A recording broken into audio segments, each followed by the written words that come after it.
are here at the Elites. 1 whole year, we finally made it here, and we are now at the last moment to see who among all these girls will make it to Berlin. I'm Tash Bunny, your host, alongside the analyst. We also have Sleepy. Okay, did you have to really say it like that? The analyst. Well, yeah, the analyst. You're smart looking. See, you have the hair. Thank you. I'll take that as a compliment, Tash. It's a pleasure to be here again with you, the invader of countries here in Southeast Asia. Yeah. But yeah, today is gonna be crazy because this is the opening of the Elite. This is where it starts for all these teams, right? They are fighting for that one singular slot to the Game Changers Championship over in Berlin. And it's going to be one hell of a packed competition because all these teams, they've been insanely talented and they've shown us a burst of growth that's been unfathomable, right? So I can't wait to see them on the server today. Yeah, when you speak about growth, some of these teams started off on the lowest of low. When you think about it, from ZOL Meraki, who's shown such great growth from beginning to end. Yes. We saw one of the biggest comebacks of all time from Orangutan 11-1 and Nigma Galaxy's statement comeback in stage 3, I believe. I think it was open overtime. Yeah. Also shows another thing. But for now, let's see what's up on stake here as we see the VCT Game Changers APAC Series 2022. And look at that. First place, $12,000 US.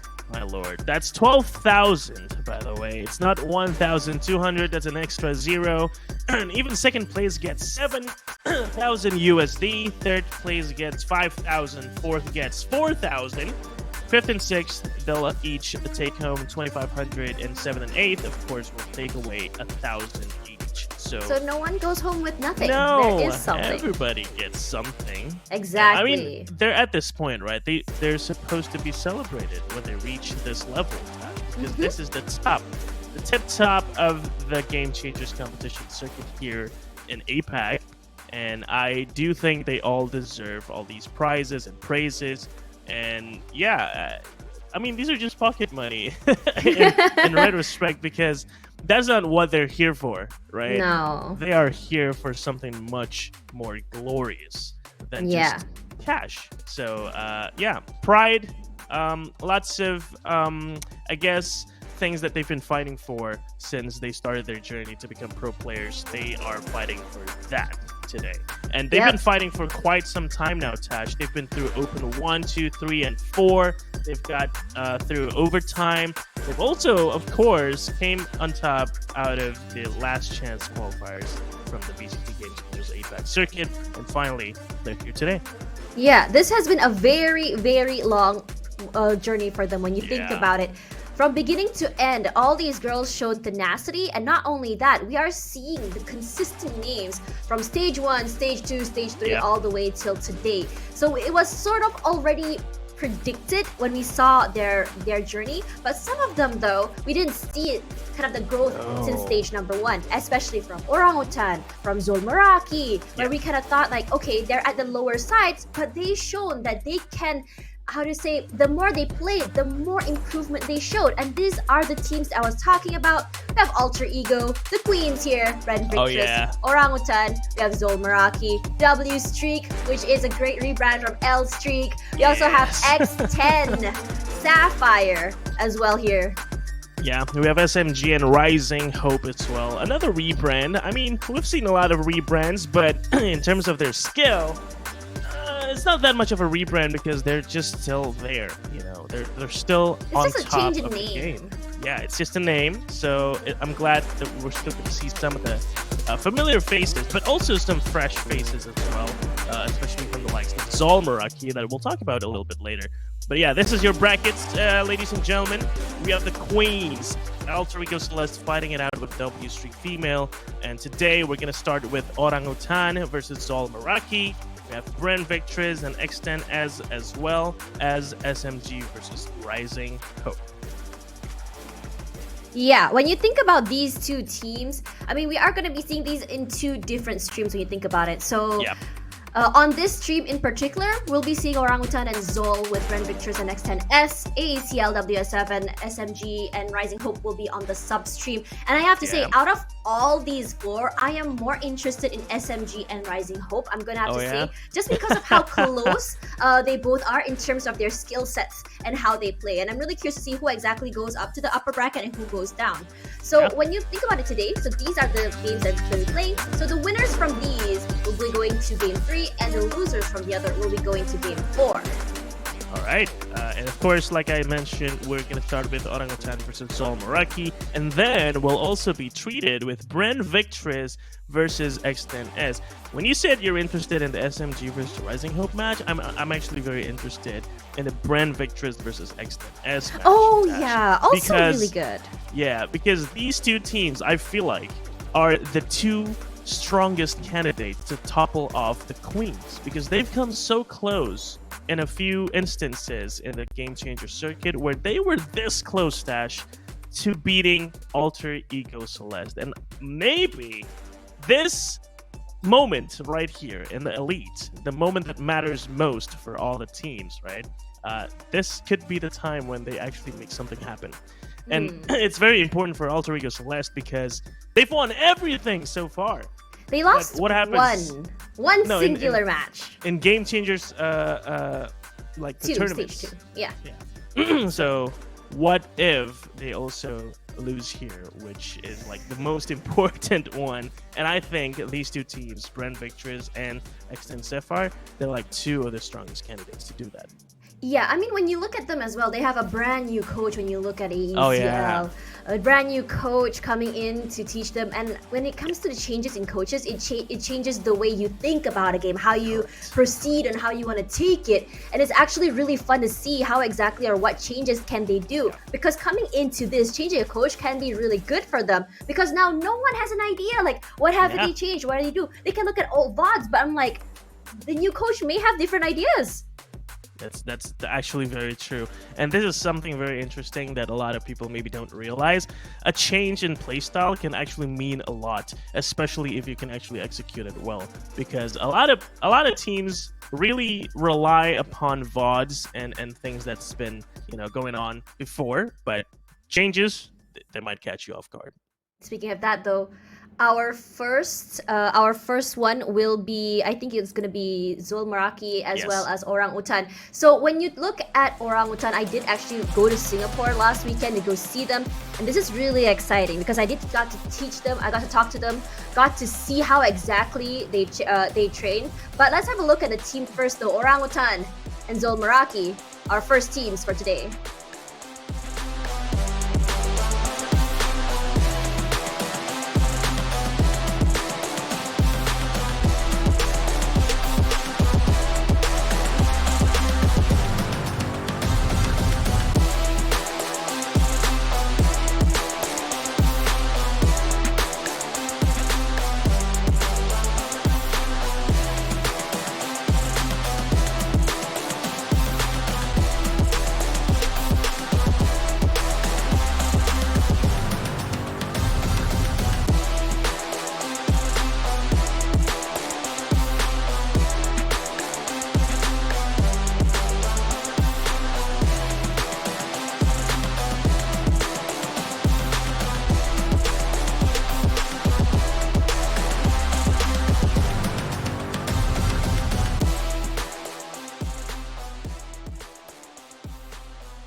Is our two teams that will be taking up the first match for today, and this is really exciting. So coming back to what I was talking to you about Orangutan, so talking to them, I saw them how they played, how they interacted with each other. They are a team that's very in good spirits, and coming from different nationalities give a little bit of spice and diversity to their game style and gameplay, especially if they know that their coaches are actually all the way from Pakistan and India. Yes. So So one thing to know about them right now is that Casper is not here. And unfortunately, she's not able to fly in with the rest of the team because of health complications.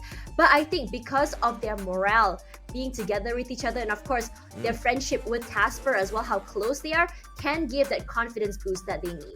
Yeah, I think so too. And there is an interesting fact that is Ophelia, a previous player from Alter Ego Celeste, is now with them.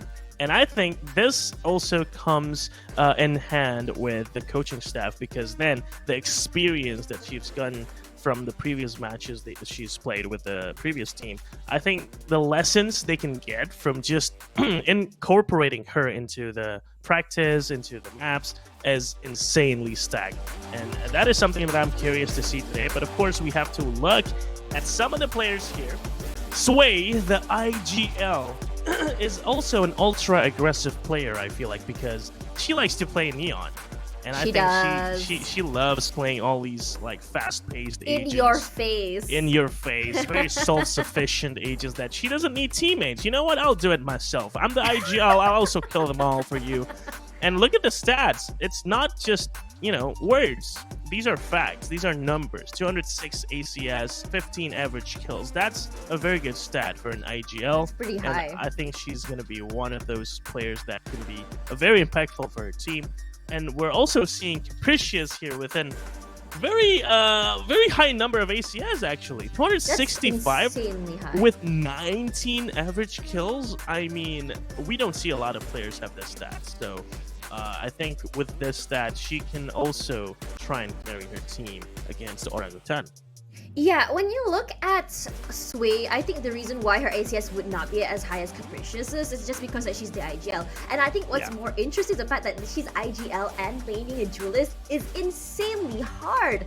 Usually we see for pro teams, it's always the controller or maybe the sentinel that will be the IGL. The fact that she has enough brain capacity to do both shows that she's probably 500 IQ over everyone else. It's very underrated, the amount of tasks and brain capacity that you need to hold those two roles. Like, you're entering for your team and you're calling the shots. Like, where do you focus at every moment?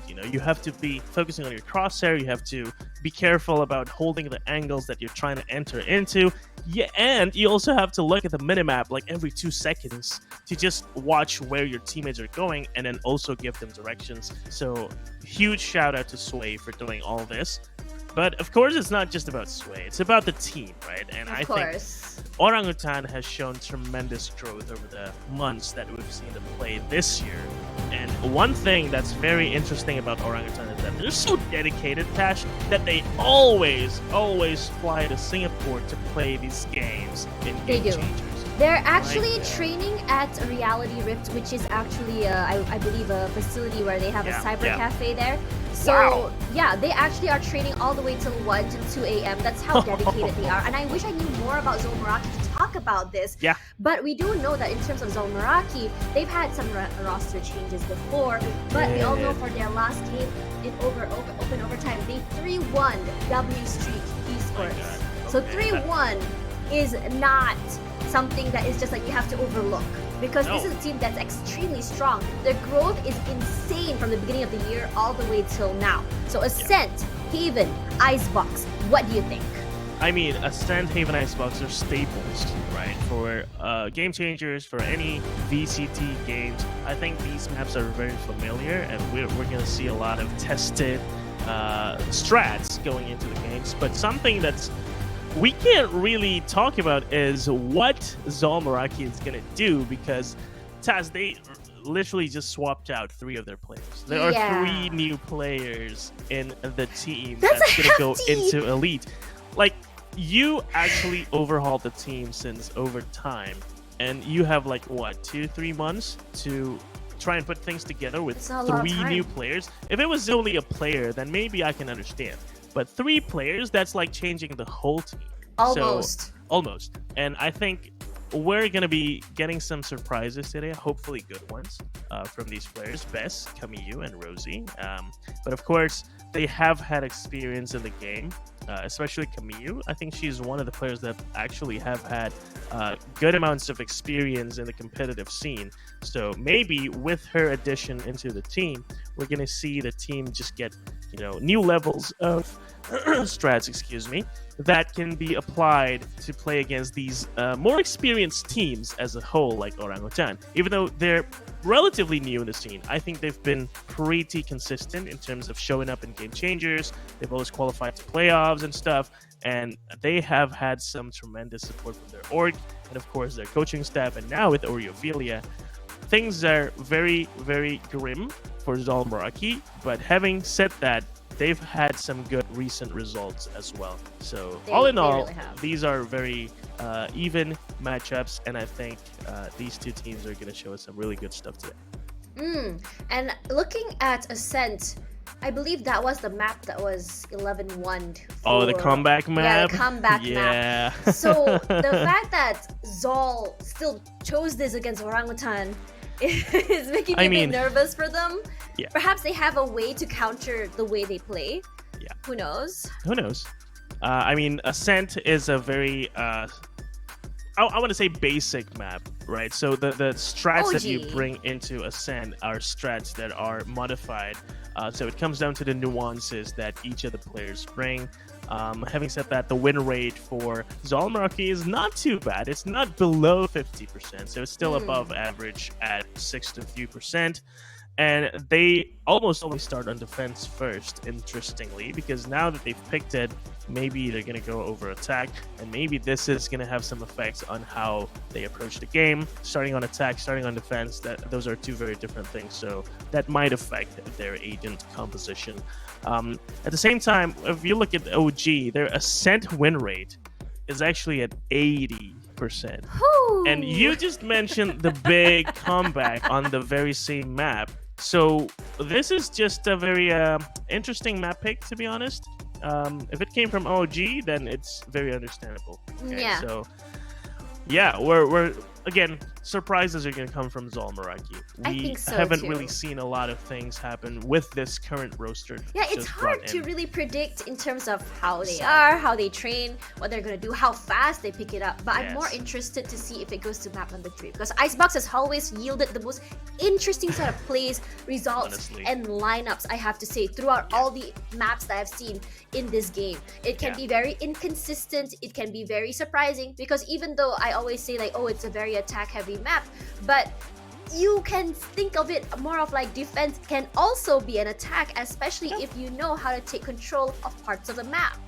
That is very true. We've seen a lot of teams starting out on defense just being so hyper aggressive, just taking early control of that A main area and B main area and just cutting off the rotation right from the get-go. So you're absolutely right when you say teams on the defense can just take initiatives as much as the attackers. And looking at the win rates of Icebox, they're actually dead even. For ZOL Meraki, it's 83%, and for OG, it's actually at 83%. So that's exactly the same number. And so if we do go to Icebox, I think is the perfect map for a decider. I'm more curious about the agent picks as well, because as we know that Reina is one of the favorites or staples for game changers, and I'm not sure if Reina's changes are in this particular tournament or played. I will have to double check that, but if it is, and given the fact that some of these girls actually do enjoy playing Reina, this can be very, very scary, because she doesn't really play like your normal duelist. She's actually great for just getting those solid picks all alone. She can make noise at the other side and still make it out alive on her own. And sometimes if you want to have a lurking Reina, it can work too, given if the timing as well as the understanding that your teammates are already there is great as well. So there's so many ways to utilize a Reina now, especially as she is stronger. But what do you think? I mean, Reina has always been one of those wildcard agents that you can just pick out of nowhere and bring a surprise to the enemies. With Reina, you almost always have to play aggressive, right? And with these teams, I've seen a lot of Game Changers teams just being so free with the way they approach the rounds, in terms of just going into their opponent's faces, just making sure that they take early control, and I enjoy that. So a Reina buff that we've seen in the patches, I think, is favorable for these teams. And honestly, it's not going to be too much of a surprise if we see a Reina today. And I personally am a Reina main, so I would love to see some Reina action today.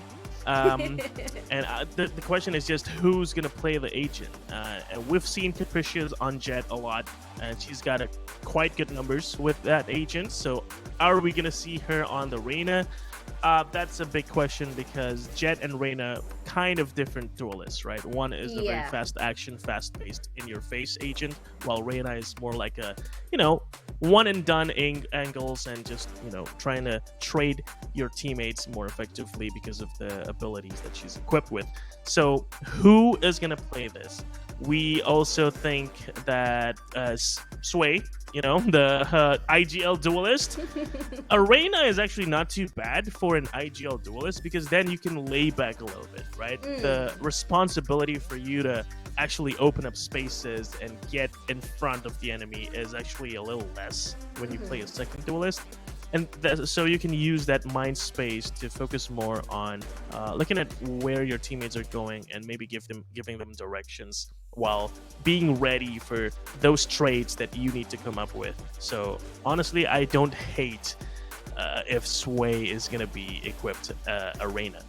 I mean, if you look at both teams, I think the only team that actually utilized Arena previously was ZOL Meraki. I don't think Orangutan ever used that. I mean, they prefer the Neon, and I don't blame them. Neon takes up so much space, and I think she's so great at taking mid control as well, in a sense, because you could just, if there's a Killjoy trap, she could just basically run through. She won't really be punished for it. Regardless, though, now with the changes in ZOL Meraki, I'm not too sure if the agent compositions that we saw before will still be viable. I would be surprised if they still utilize the Fade, because I feel like seeing the Fade in their lineup team, if they actually did use it before in the previous one, would give so much value on Ascent.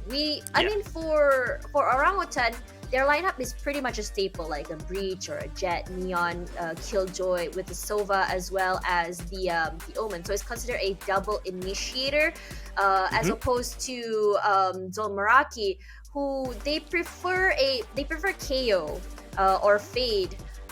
In terms of that, but they do have a staple of Sova, which they might change out with Arena. So they can also do a double duelist sort of comp. And I don't hate the idea of a double duelist, honestly, because aggression in Ascent is great for not only taking up space, but even if there's one pick on one site, the site is pretty much easy for taking.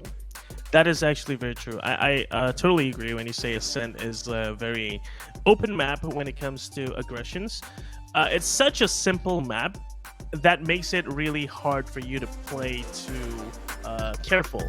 When you play too careful on Ascent, you're actually giving the opponents too much space to take.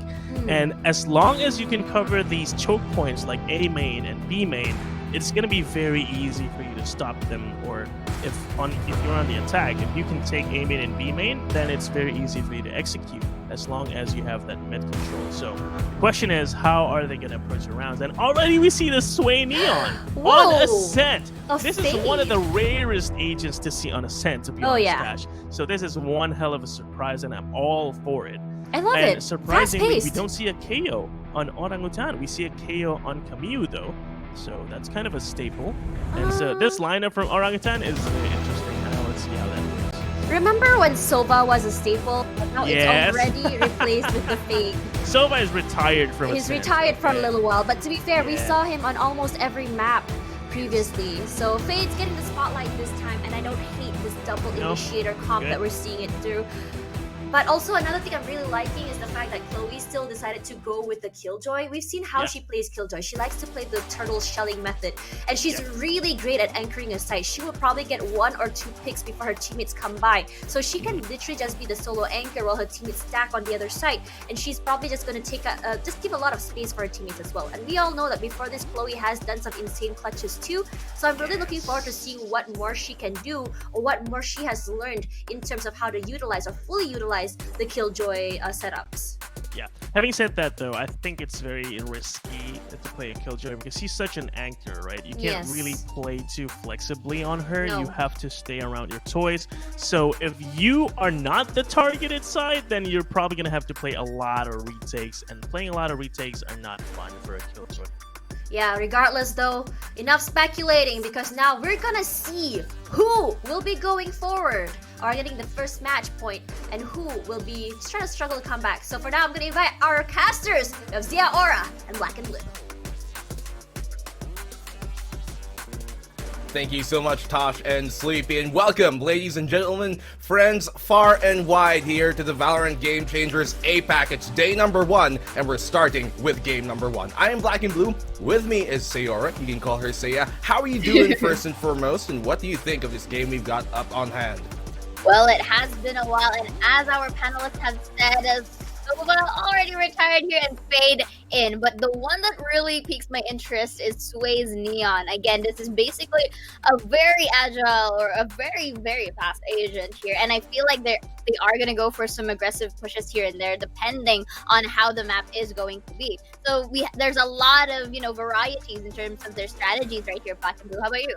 I mean, all eyes are on that Neon, right? And you look at the team like Orangutan, they're the ones who have really kind of pioneered having that Neon here on Ascent for Game Changers ever since the turn of when they introduced Neon. From many moons ago, many months ago. The real changes are here when we look at the initiators they bring to now complement that is where we do see lots of differences. Before they bring in the Sova, but now they're looking to go for that fade route, which the panel did talk about, gives you a bit more, I guess, mid-round scramble ability, right? Mid-round fight ability. And when we go into the map, we're going to see how effective that could actually be. We look on over to the composition on ZOL Meraki's side, though nothing super far out of contrast there. They do switch out the Aster for the Omen, I believe, and that gives him a bit more, I guess, ways to kind of switch things up, as you kind of already expect an Aster to, really be more of an anchor type role. But in this case, we look at, ZOL Meraki. They're the team who are a bit more, I guess, fresh-faced, especially with the composition that they bring and the roster that they have, right? 3 new changes as of recent, and that makes me wonder if they've found the glue to make things gel this quick on.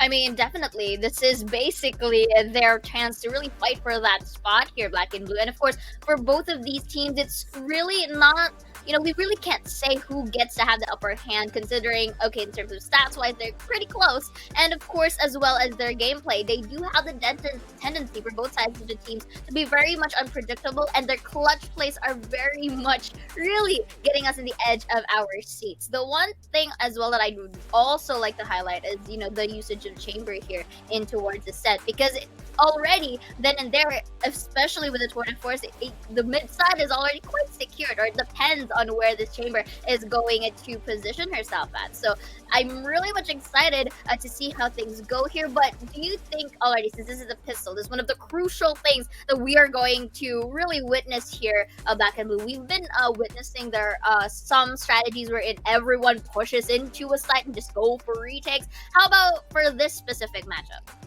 It's going to be that big contrast, right, of how the Neon really performs under pressure. Now, Sway, she takes it upon herself and shows that she is a leader who wants to lead by example, not just with her words, and we've been seeing that be put to great effect. Many teams have felt that pressure being on the opposing end, but ZOL Meraki, they're a team that nobody really expected to get as good as they were in such quick time as they have, and so even with the changes they have to their roster in the recent times, I'm not going to be one to shed any shadow of a doubt in their case, because they have really shown to be a team that anybody should be looking out for. So, map number 1 of this opening series of the day, we're going to be going over to Ascent, a map that you look at on either side. This is actually, I think, one of the more equal maps we have for this entire series. Haven, a starker contrast in win percentages, but Ascent, this is, I think, going to go the distance.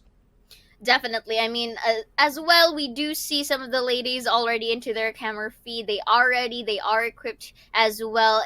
Of course, it's not just about how their strategies come to play, but also their, their tilt proof or their mental state here on how they are able to really bounce back up whenever one team goes far beyond or not in terms of scores. But then again here, in terms of these teams' gameplay, and I feel like they're not focusing. I mean, the panelists have mentioned that with the usage of Reyna, but this time around we won't be seeing it right now, since I feel like they are going to opt for a more utility-based kind of play, since Ascent is very much a compact of a map. So the more utilities that you really shove into your teammates, the more chances that you can really get a hold of those sites as well. And of course, I guess without further ado here, Black and Blue, we are going to start up our first match or game of the day here between ZOL Meraki and Orangutan.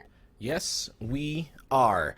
On this defensive side, I believe this is supposed to be ZOL Meraki, and on the attack is going to be Orangutan. And Orangutan, their attacking side here on Ascent historically has been their more, I guess, less favored side, and that is, I guess, due as well to the nature of the map being more defender-sided, but it's a bit more equal on the ends here of ZOL Meraki historically and statistically. Starting off here, map number 1, round number 1, ZOL Meraki, yes, on that defensive green side, attacking will be Orangutan. They're looking for that mid control early on. I think there's a notion here from ZOL Meraki on this pressure. That KO knife is going to find them all out. They're going to try and dismantle the short position, but Capricious is a great spot to find one. She gets away with it.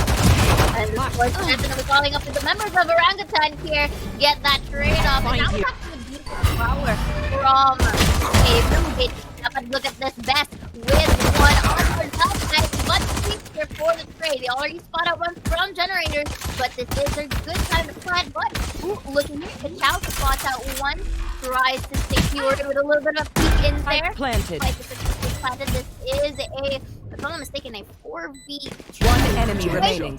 Now the Chow gets one, and it's only up to Fade to make this stream work, but they do know where she is now. It's just a matter of waiting game, and we do see here Miha just playing on generators. Actually see, but what a beautiful nice tap there from the other side. Still waiting. Audio cue in there as well. On destroyed, trying to get up all of those. But then again, Chloe for trade to her first round. Game down to the 1v1. Valiant effort there by Miha, but doesn't go her way, unfortunately. Chloe on that swing. Great opening attack here from Orangutan. I talked about how their attacking side is the one that typically does falter a bit more here on Ascent, and for them to get this opening pistol, that is paying big dividends in the end. I think that's going to give them a lot of momentum to start this map off with. And ZOL Meraki, valiant defense on that, but simply as soon as that short hold crumbled from them on tree, that just spelled the end of the round. Indeed, and of course they do have the economy now to buy their guns. Shadows traveling. Of course, the second round is to be expected, but I feel like it's also a good call for Orangutan to start the half with the attacker side, just so that they have that insurance policy when they go on towards the second half. Because I feel like they're more confident in that side right now. Starting up, going away with the two for one of them each having a kill. From behind here, Chow secures a side once again, taking Bess down. Now it's up to a forced rotate for both Rosie and Capricious. Goes in towards alarm, but the tech one is not able to break down the armor here now. Goes for the plant, a little bit of spray down there. Just try to make things work here for ZOL Meraki, but I really love the angle that Orangutan is actually securing here. Crossfires here and there, Chloe with a one-tap with the Spectre, aided by Casper. Now they're going towards Evan. Data finalized and submitted. Getting a little bit of a damage from her. Well, great round converted here by Orangutan, one they should. Dismantling of, once again, the defense coming a bit too easy, but that's expected, okay? Anti-eco round works out for them. How does the bonus go this time? But they're on the attack. They can go for mid control, which them being poised here on B-Link already gives them, or gives us the notion that that's what they could do. Pings all around this B site, so the B site is what we're expecting here for ZOL Meraki to have to defend. Up close, Rosie's got a big job to do around this corner. When Sway comes to it, it's going to be the first person to contact. So Rosie, how will she defend this site? As now they go in for a perfect seize. It connects, backs out with the TP out for the rendezvous, and Chloe gets the one. Placing swarm grenade. Placing swarm grenade. I love it how Orangutan is playing with experimenting with the sites, knowing that they did have a good amount of confidence in taking A. So Chloe with a little break of here might with all those utilities, but not Kami gets one task before the trade. Time is taken, however, Rosie does know that there are people out. Casper one down, uses the teleport out to safety. One enemy remaining. happened, but the Sweet Meraki dreams, asshole. towards the final player for Meraki slowly getting now. They're going black and blue. If this really goes far beyond for Orangutan, I feel like the momentum is really gonna go very much in favor of them.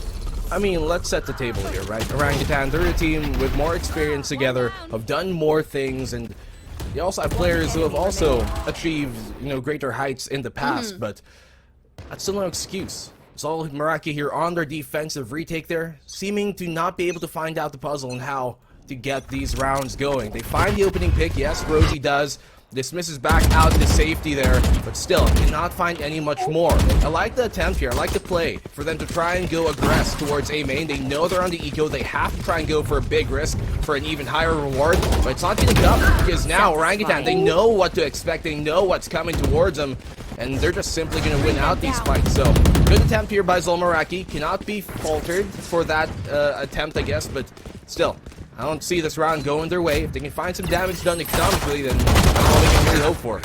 Oh, very nice. One enemy remaining. That is the lowest HP. Chloe and Gypsy have the disadvantage of everything right now. And as you say, the valiant effort to really try and rush as it was actually free for Orangutan to take the side, and I feel like that could have worked if they were on the same side here, because we've been seeing a little bit of spark of a hope, at least for that round for ZOL Meraki. It's just that in terms of them taking one down, their and decreases as time passes, and it just all the more this opportunity for both Chloe and Japip to just really dwindle down the members all through. Well, they're never really going to be able to win a fair fight that way, right? That's why you see them try and push out towards A main. Unfortunately for ZOL Meraki, Orangutan, they're just ready for that, and Casper making that contact here. Sway has got a lot to do. Find the opening pick here on Academy. Japip's great entry. Now they can try and force their way into the site, but they know utility's going to be thrown at them as the C's cuts the noise. Capricious is able to fall back here on the switch. Does not have her dash out anymore. Indeed, I love it how Sway just uses the wall and the power didn't actually Go! in the process. So the element of surprise is still there. Look at this already covered with the blaze strong spots out Casper. That's been cut. Really will make those crosshairs turn back best though. One enemy remaining. And with a 2K on her name, Casper really does go far beyond really taking this time to really identify their location. Rosie rather than Marshall, as Chloe not really being, not giving any more time to escape, really secures their first point. So difficult to try and retake that B site with an operator on the defensive side. So Orangutan really clean so far here. They're winning all the fights that they need to and should. Casper absolutely holding down that site in the duel versus Capricious. And I think that's like the core essence of the problem, right? These duels. They have to try and go and win these rounds with defense. You look at their composition. They have the Fade. They have the KO. They can play these trap setups without actually having, Sentinel as a trap to really kind of pencil in where they want the fights to be. We saw that earlier on in the pistol round where they do this maybe 3-player cross-up setup towards that tree position, but we haven't seen it outside of that pistol round, and want to see those type of setups a bit more. Ones where they can lure Orangutan in. They know they have a Neon on the opposing side. They know how they have a breach on Orangutan. Lure them in, and that's where they should punish. I actually agree with you on that, because so far ZOL Meraki has been very much aggressive despite being on the defensive side. I feel like as well, to add into your point, that let them spend their utilities as well, because that's basically what they do to try and take a hold of the site. Now if they don't have the concuss, if they don't for both Neon and the breach as you mentioned, and we've been seeing a pattern here that Japips is basically using the Prowler as a bait to try and really let them take it down before them actually taking the double or triple peak ever. If they do kind of let down and all of the utilities, I feel like it could work for the ZOL Meraki. That utility shuffle is always going to be important here Fragment burned out already. Prowlers as well. You concuss, it connects. It got pop flash to burn, but Capricious cannot land a shot. Casper finding one, but on the flank, Zamiyu and Bess finds a double here. Kamiyu, that's 2 for her. Kachao, though, able to trade things up. 2v2 as of the moment. Weapons advantage heavily in the favor of Orangutan. Indeed, but still, this is a 2v2, so it's still a home. Well, the Rolling Thunder here denying entry from Heaven. What? Miha takes one with the Marshal. This could be a good piece for Meraki here, but right now, Casper trying to buy some time as well, taking that defuse, and of course, with the Marshal takes, Meraki takes now their first point. Great work here from ZOL Meraki. They finally find a solution to how Orangutan have been playing, but can they continue that streak? Even though they didn't have the weapons advantage in that 2v2, still getting things done. We saw here on the opening entry, Kamiyu absolutely huge and Bess as well, peeking at the right time to make sure that he doesn't go untraded, that there isn't a single 1v1 that we're gonna find here, because that is where they've been losing. So to be able to allow that to happen, great job. Pop flash on in and out. They capture them and pincer them right at the choke point, and well, victory after that. So opening round here finally for ZOL. Tried to get that shot in towards Copy here, but Bess was able to really evade that and prevent any more advantage. But as I say, it's Sway with the off takes Capricious down. This could be a little bit difficult here, as in terms of retake, they don't have much in terms of entry and potentially to use Capricious as bait. But right now, in terms of manpower, we do see Orangutan here having the advantage, and I like it that they're taking time here in comparison from the previous rounds, at which everything was very much on and going and very fast paced. But right now, we are seeing them trying it to tone it down here, just so that they can have the impression of, you know, the mystery of wherever they may try to rotate at this moment. Yeah, they're giving them a different look now, right? Now that ZOL have won the round when they've been playing real fast, take it down real slow. Pop flash by Kamiyu out, but doesn't find the timing on it. Still has a fragment to keep him at bay. That 0 point and all command together is going to be such a big problem for Orangutan. All abilities removed and taken out of the equation. ZOL, they can tell now the rotation's coming. Orangutan trying to take mid instead. They could force their way into that A short position where Rosie's gonna have a big job to do. They have the man advantage at the very least though, so Orangutan here. They can force their way, but Bess equalizes the odds. And of course, the only time really left on the hands was able to spot a Rosie at the backside of generators here. Uses all of the swamp grenade. Trying to identify where ZOL Meraki are at. Tries to take a jump shot, but Miha on the fast on her feet takes her down. But then it's also members that there are one aiming. Miha with another takes one dead from 3. Takes one enemy remaining. A little bit of a trick for Kachao, but only one HP left for Kachao takes 3 to clutch things through on their stick. Kachao! What a round! A big time player with a huge play there. And because Bess had to go tuck in the corner and reload, Miha was the one in the 1v1. And now, whenever you're in a 2v1 situation like that, you want the low HP player to be the first one to peek instead, because what you end up is having those situations where, look, Bess, she's all left alone after Kachao wins this fight versus Miha, and that leaves her to a single bullet to death.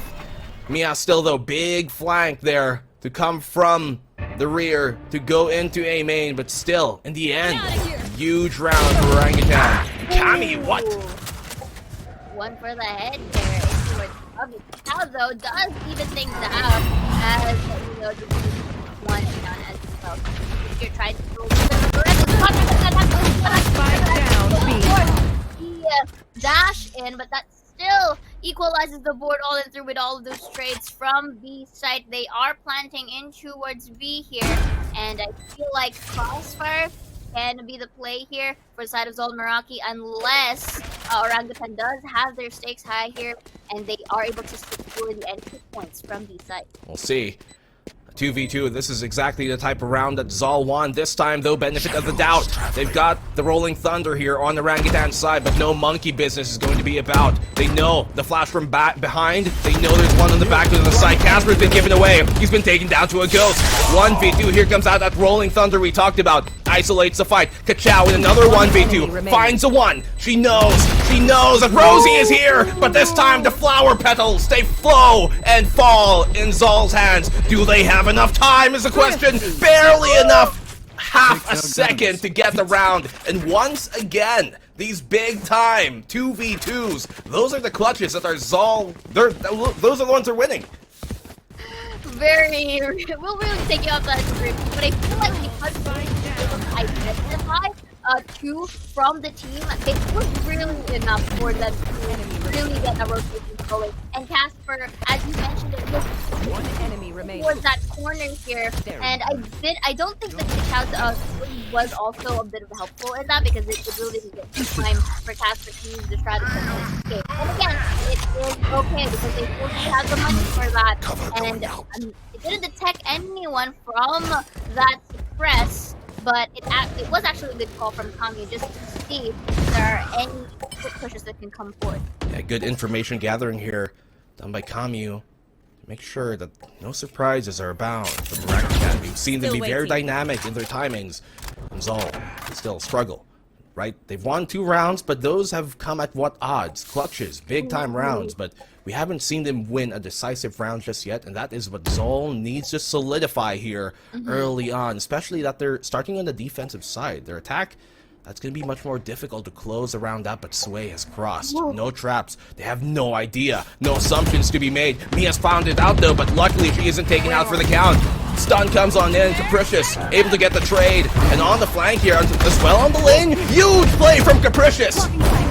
One I enemy feel like that's remaining. the nice little play that you got to happen here as a number not alive anymore as Mia goes for the shutdown, and that was actually pretty smart. Capricious not being able to reactive, or actually didn't hear them walk, but then again uses that good timing to enter in towards the side. Look at that dash and speed by use the cover to recover, and of course Mia from the flanks tries to secure her back, and that's just a good amount of synergy that really came from ZOL Meraki. Yeah, great heads up here from Capricious and ZOL. Bit of a lapse there in attention and allowed Sway to walk on in. But this is what we see from Sway quite a lot. Yes, she is on that duelist as the IGL, but it makes me wonder if the rest of the team, even though with the successes they found, suffers from that, because we see here a lot of times maybe near the lower half of the scoreboard for a team. And now a duelist isn't always supposed to be your top fragger. Yes, more important for them to take control, but still, it can be a lot of weight on one's shoulders to both IGL and be that entry. So I'm looking to see if we can start to see her. Thundercard live here. Yeah, and of course this is going to be a safer Orangutan for the Arctic. So go back and push it out, but look at this. Camu already less than a half health. Was just a marvel shot. But it's all just up to basically securing the site, and for so far Orangutan doesn't have that in possession yet, because look at their position in towards our minimap here. They're all collided in towards Catwalk going into tree, but Bess here is already up and guarded, so this is basically about more of the timing as well. Look at that. Power not spawning out from the ones in tree. Let's 30 seconds left. Now takes one with the Bulldog here, black and blue. Could this be a redemption round for Orangutan? Definitely so.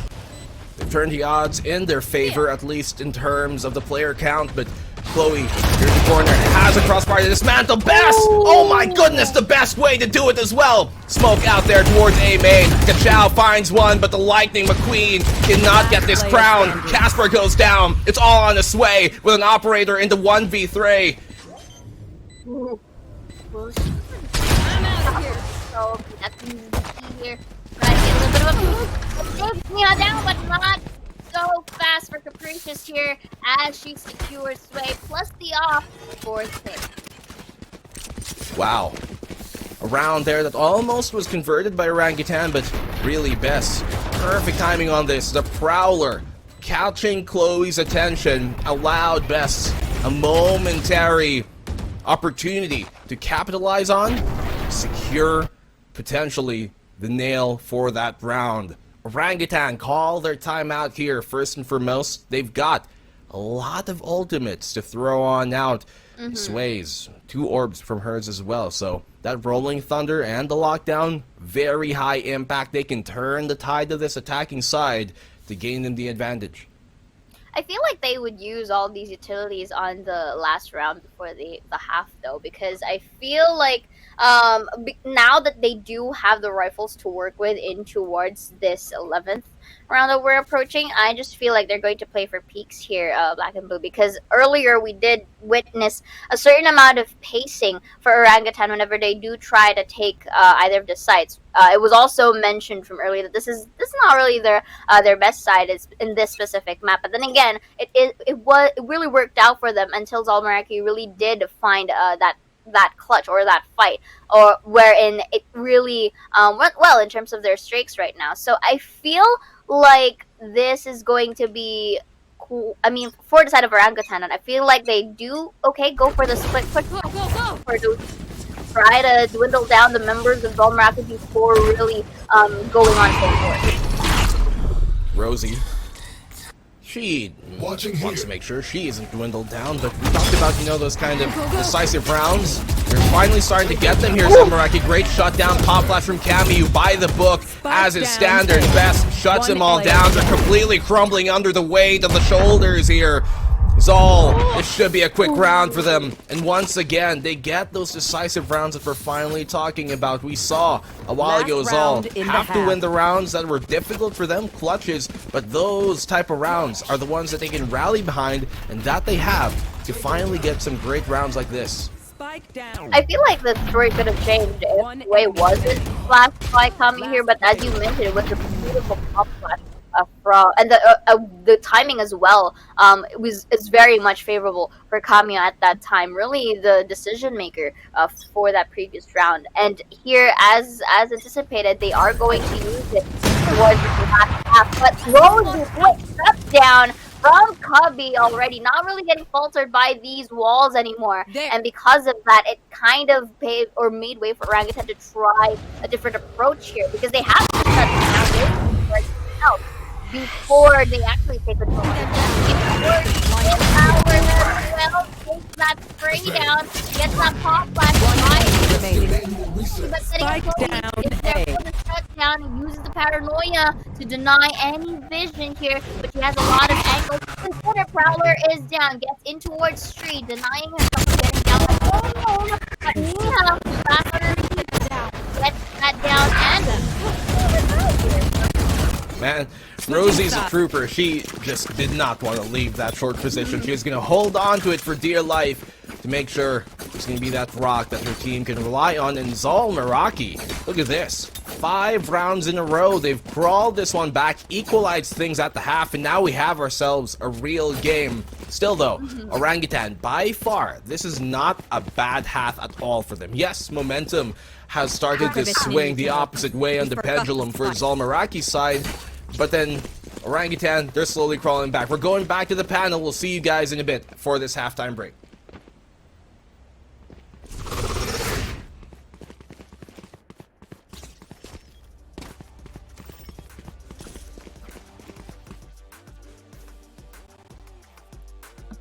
Tash Bunny, but that's all good and fine because I'll be talking about that last map. I mean, 12 rounds. We've seen the 5-0 from Orangutan. Just really explosive start from the team. It was a pretty darn good start, Tash. Thankfully you're back. Hello.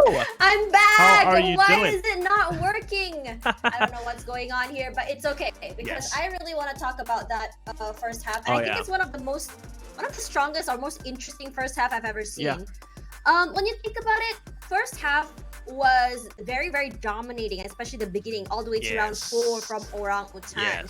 But ZOL managed to bring it back. And I think this also comes down to a mental game, because immediately after the shift, we saw a change in pace Yeah. from Orangutan, and we saw ZOL shift too, where they went into more of a retake instead of just waiting for them on site. Yeah, I mean, to be fair, at the start, when they lose rounds to Orangutan, I think ZOL, the game plan for them was also a retake sort of game plan, but it just didn't work out very well. But after the pause, a switch sort of flicked, and they just became this monster of a retake machine where they had much better coordination. They got better patience when it comes to waiting for the teammates to get into position and then actually going for the retake. And also, we've seen even better trades and crossfires that made it just impossible for Orangutan to enter the sites without casualties. In fact, a lot of the times towards the end of the 5 rounds, we just don't see Orangutan getting into the site very much, and when they do, the retakes were on point from ZOL and Meraki. And I have to comment. Sorry, just one more point, Tash. Just Capricious on round 9, it was beautiful. I wanted to say that too, but now that you've taken that out of my mouth, I really want to talk about well, she's had this insane two-time takes where she's very great at taking fights. We see Orangutan have these really good crossfires, especially coming into tree area. But what she's able to do is just play this sort of like drive-by shot where she goes in and then weaves back out, resets, come back in. And in a lot of situations as well, she's a little bit more faster when it comes to that first contact. We've seen her really clear a lot and win a lot of these 1v2s compared to her teammates as well. Yes, for the beginning, I think Orangutan came into the game very, very strong. But then when the timeouts already happened, when they managed to figure out the Rubik's Cube as in what exactly Orangutan is doing, suddenly Orangutan were at a loss. How exactly are we going to stop these retakes? We're not sure where exactly they're going to come from, and they're actually just kind of like finding out our crossfires here. So in reality as well, there was actually a round where ZOL was actually kind of like pushed out of sight here. I think that was round 7, round 6, where Orangutan actually used 2 ultimates to keep the team out of sight, and they were actually on eco. They still won the round regardless. So this comes into more of a utility usage, I believe. Because personally, to me, I don't think the Nightfall as well as the Rolling Thunder should be used at the same time. It can be used one by one to take time and use it advantage. And number 2, we didn't see a follow-up to the ultimates as well, because in a way, you kind of want to really take advantage of these ultimates in order to get those picks and give you more space. I mean, props to ZOL Meraki for avoiding those ultimates and just, being very patient when it comes to the retake. And again, the 2v2s, man. Every time they're on a 2v2, it's almost like, this is a sure win for ZOL Meraki. And they did win a few 2v2s, so something about that is scary from ZOL Meraki. Don't get into a 2v2 against ZOL Meraki. But having said that, I think Orangutan, they came very dominant. They came very confident into this map, and we're still yet to see Chloe playing on the defense. I was about to stealing this from my head.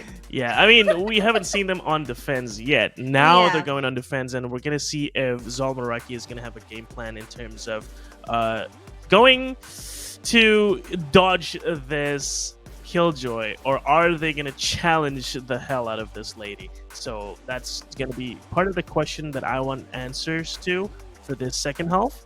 But I would love to see that, but of course right now we do have a tech pause on the screen. We have 3 players disconnected from ZOL Meraki. So we have to wait a little bit. So hopefully things are getting sorted out really quickly so that we can get right back into the second half. I'm really excited. Okay, let's talk a little bit about what to expect on the second half here. Obviously, now that Chloe will be on defense, it's going to be looking really beefy, especially for their team. But we all know that in terms of Orangutan, they like to play aggressive. With Fade on defense, you can actually follow up the utilities, walk the cat if you want to say it, follow up inside. As we have one Fade walk, changing the cat out, you can actually kind of the Prowler so that you can actually get a shield as you shoot out. Also, another way that you can play this if you want to go a little bit aggressive is that you can actually play the Killjoy in a more lurk manner, like how we would see probably a chamber. So what you do is once the site is empty, sometimes there's those memes that say like, oh, the life of a sentinel when no one comes to you. No, take Go your for it, yeah. yeah, and just lurk. And we've seen Chloe do this before previously. I think it's actually really good as well, Yeah. especially if she can do those post-plant setups as well, further than on the site itself. Perhaps maybe if she goes onto B, she can control instead of putting it on top of the spike. So there's a lot of ways how you can utilize how you want to play as a Killjoy if your site. So this is where a lot of pressure is going to come onto her shoulders, because she's anchor and she's also going to be the person kind of clearing out so many different angles as they go for those retakes. Yeah, it comes down to these adaptations, right? How are they going to adapt to what ZOL Meraki is going to bring to them? And with a Killjoy, it's always very 50-50-ish, right? Are they going to go to A? Are they going to go to B? And so it's going to come down to how you manage these decisions. Like, how do you know when to anchor one side or the other? And how do you know when to push out? And with OG, I feel like it's not going to be that much of a problem. They're very confident. They're very experienced. So it's not like they're not going to be pushing for control, which I think is very important on Ascent. This is something that was costing ZOL Meraki a few rounds back in the first half, where they just didn't really take control of the A main and B main. And once they start doing that, when they actually just plant themselves in those choke points, then they started seeing rounds get onto their scoreboard. So with OG, I think we don't need a few rounds to be lost for them to realize that they do need control of A main and B main. And with Killjoy, yes, she's a very defensive agent, but if you know how to play her, she can be quite aggressive with those turret placements, like forward placements, with an alarm bot placed towards the area where you don't want to have any business with, and then just focus on that one area to control that choke point. So OG, I'm looking forward to see how they're going to play this defense. I'm looking forward to see how Chloe is going to play the Killjoy. And at the same time, we want to see ZOL Meraki just break apart those defenses from Orangutan. Yep, but for now, tech pause is over Alrighty. as we prepare to go into the second half of the game. So ready or not, let's see who will be taking match 1.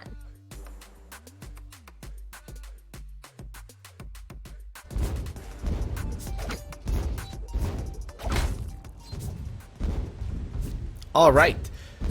Seems like we're back here, Sayora, with Yeah, our we are back. second half. Thank you, panel, for buying us a bit more time. Yeah, thank you. Like, I was actually in the middle of, you know that pretzel biscuit, the Poki? Yeah, I was in the middle of while we're listening to the panelists. But you know what? Black and Blue, they do make a point right there. It's more of basically utility usage and the other side's team's adaptations on how things are really going to go on towards their side. And I feel like ZOL Meraki really capitalized on that fact. And the fact as well that they were able to really get the streaks going enough for things to go on reset. But Black and Blue, we do see stats-wise and in terms of, play style, Orangutan here is basically, favors the defensive. And they've been mentioning as well on the panelist side that it depends as well on Chloe on how she is able to really do these setups and these lurks with much ease. But what do you think? On ZOL Meraki's side? I think with you bringing up those pretzels, you're trying to get me hungry. I think you have an You're ulterior welcome. motive here. You're welcome. Well, to more serious affairs, well, you look at the defensive side right here of Ascent. It generally is a defender-sided map, but Orangutan far more so. Their statistics do infer them to be a more defender-favored team on Ascent, whereas ZOL Meraki, they're neck and neck 50-50 on both ends, right?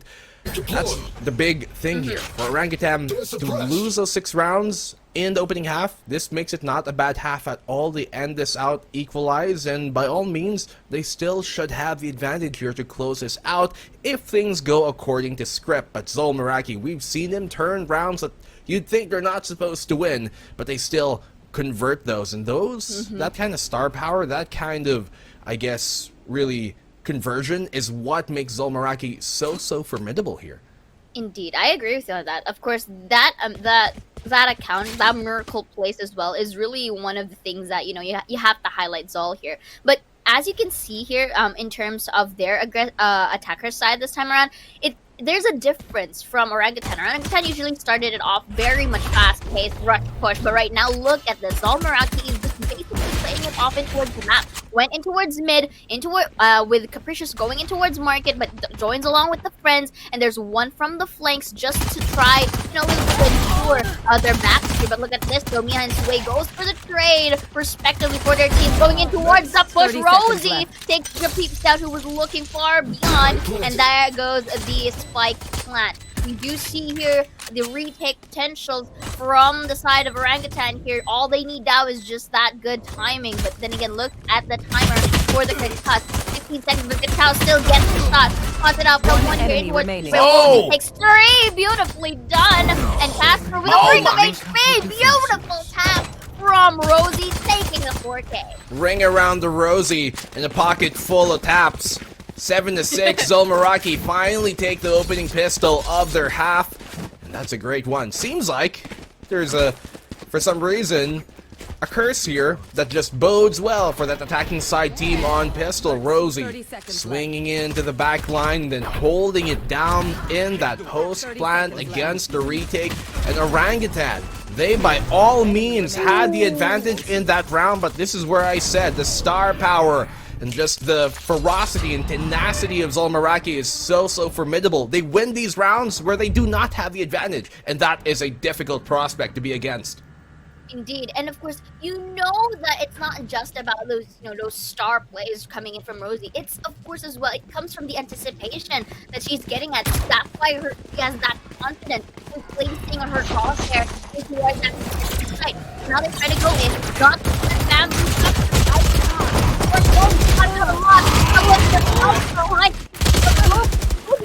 Takes another as everything is being traded out. Favorable for ZOL Meraki right now. Again, another kick towards B side. They're already planted down. The site here suppressed towards long just to see if anyone tries to go in towards that area. Now we do see Kachao here in towards B with the classic and the dream. Not spotting us. In towards the side here. And just the HP. Right now that's one enemy remaining. Up there, but Miha is there for the only for Capricious to clean things up. Casper got 2 kills there with a mere classic, and if Kachao was able to connect that right click on a Rosie, it could have been a 1v1 very easily. Who knows how things could have gone. So Orangutan still fighting back with what they've got. They're not out of the count just yet, but as you expect here, ZOL Meraki, they had the advantage. A bunch of rifles bought up by them, but only one is able to be saved, as the round not as clean as it should have been. Still, they get the win, which is the important factor, but these are small things that could pay dividends in the end in terms of economy. In the meantime, though, ZOL Meraki trying to spread themselves out, hopefully not too thin. Indeed, those are the most gorgeous, just so that she can narrow down her options when peeking in towards the site. But of course, this is a bonus round for ZOL, so it is quite expected whenever Orangutan does win this out, unless positioning wise is not, you know, not so good for that of Orangutan. This time, I love though Black and Blue the shift from B side to A. This is their first attempt, technically, in towards this site. But look at Casper just trying to jiggle peek right here. Body after paranoia enough to, you know, really back away. Well, in this case, it's gonna be Mia who folds first. She's not one to continue playing her hand. Not that she had a choice. The opening pick here was found by Orangutan. They have a 4v5 retake heavily in their favor. Only a single rifle here in the hands of ZOL Meraki. They're gonna have to find some way to pull this back, but we've seen him convert these. Sway finds one, but they all crumble against the weight here. Capricious can only try and give them one more back in return. As Orangutan close this gap after the anti-bonus to a single round. And of course, I mean, it is quite expected to say the least for Orangutan to win it out. Technically, that was ZOL Meraki's bonus run that they were able to win out previously. But of course, we also have to really commend the way or their timing on how they positioned themselves. Look, Sway was able to deny the flank from mid as well, getting a 1, and of course, Casper got the opportunity to enter towards the site. Was taken down by Capricious, however, with the spray in towards Hell. But then again, Chloe did her job to trade it off and to basically secure the round. But here, we can only go so far because, you know, we have yet to really dodge get, you know, that upper hand here. Well, let's see. An undercut could be thrown by ZOL, especially that they've crawled up now towards this mid-pizza position. The alarm bot's gonna give them away once they turn the threshold in the market, though. Smoke, they're waiting just in case this dissipates in their favor, but no one's gonna be playing that. Orangutan, they're banking on this alarm bot being the sole thing that's gonna give them information on whether there are players here from ZOL coming into it. And again, the pace and timing as well. Look at how this Out time of around, charges. it's not as aggressive as Yeah. they're basically trying to towards the areas. They are concussed, but there's the reply, getting that paranoia down just so that they don't get pushed from behind. And that's actually a good utility usage from, you know, both for both Bess and as well as for the breach, which is Kachao. So right now, I love as well the additional 30 seconds left here, denying the entry point just so that Kachao gives time for the members to rotate back. Well, they force themselves in here. They still have the Rolling Thunder. Sway in a great position to catch one off guard, and that she does. Turning the tides in their way now. Sway here can save the day. Here comes the Rolling Thunder. He brings the storm, but Bess is able to find two somehow. What a great play by her. In the generator, Sway not able to get the one. Pulls out the Thunder Fingers, and she's able to take down Capricious. Follows suit Cameo, and what a day. A save by Sway. Thunder Fingers, I like that. Coin. Thunder Fingers, I like it, But then again, you did mention it some. Sway literally became like the iron guard for the side of Orangutan right here, really securing the flanks. And I love this tandem coming from Kachao and Sway. Notice the concuss that they went from Generator, Sway, plus the Rolling Thunder. It really assured them, or basically, you know, secured them of this round, because not only did they catch up Niha from the middle side, but also tipped off the positioning. You want to that play? Let's play. So all of that, all of those utilities are real much into the game. Power as well just tries to bait out just information, not necessarily, you know, trying to set out their picture. On top above, Sway has to be careful not to overcommit to this. Still, she's got backup just in case things go awry. Bess has given herself away, can TP out to safety. Really wants to try and contest this, not to fight that she's going to be favored in. Sway finds a second here. Not quick enough on that jump peak there, Bess, giving a bigger window of opportunity. And ZOL, this is a round that they could have turned around, even though they had the eco state with Orangutan. They looked firm to hold on to the lead.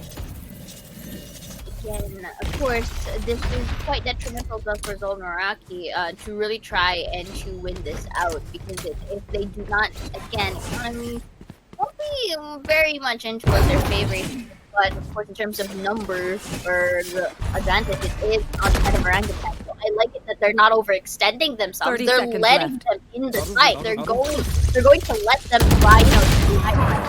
Enemy remaining. Corner, Casper takes two already in the process, not needing a helping hand. But of course, Chloe is there for the safety net. But it all comes down to Capricious with the Marshall and the Dream. With only 12 seconds on the spot, probably going to updraft Cash in. Depends on her fortune. The Cloud Wait, but your Pip sees it through from tree. Flawless round and goes to Orangutan. Clean here from Orangutan.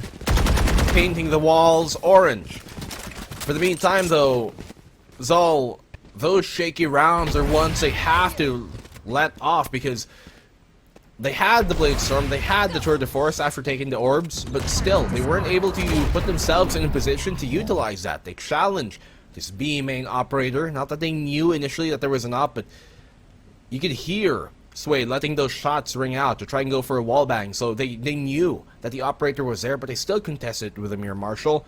Still giving themselves on up, and really ZOL, this is a good timeout for them to call, because the momentum, it's starting to sway heavily into the pockets of Orangutan.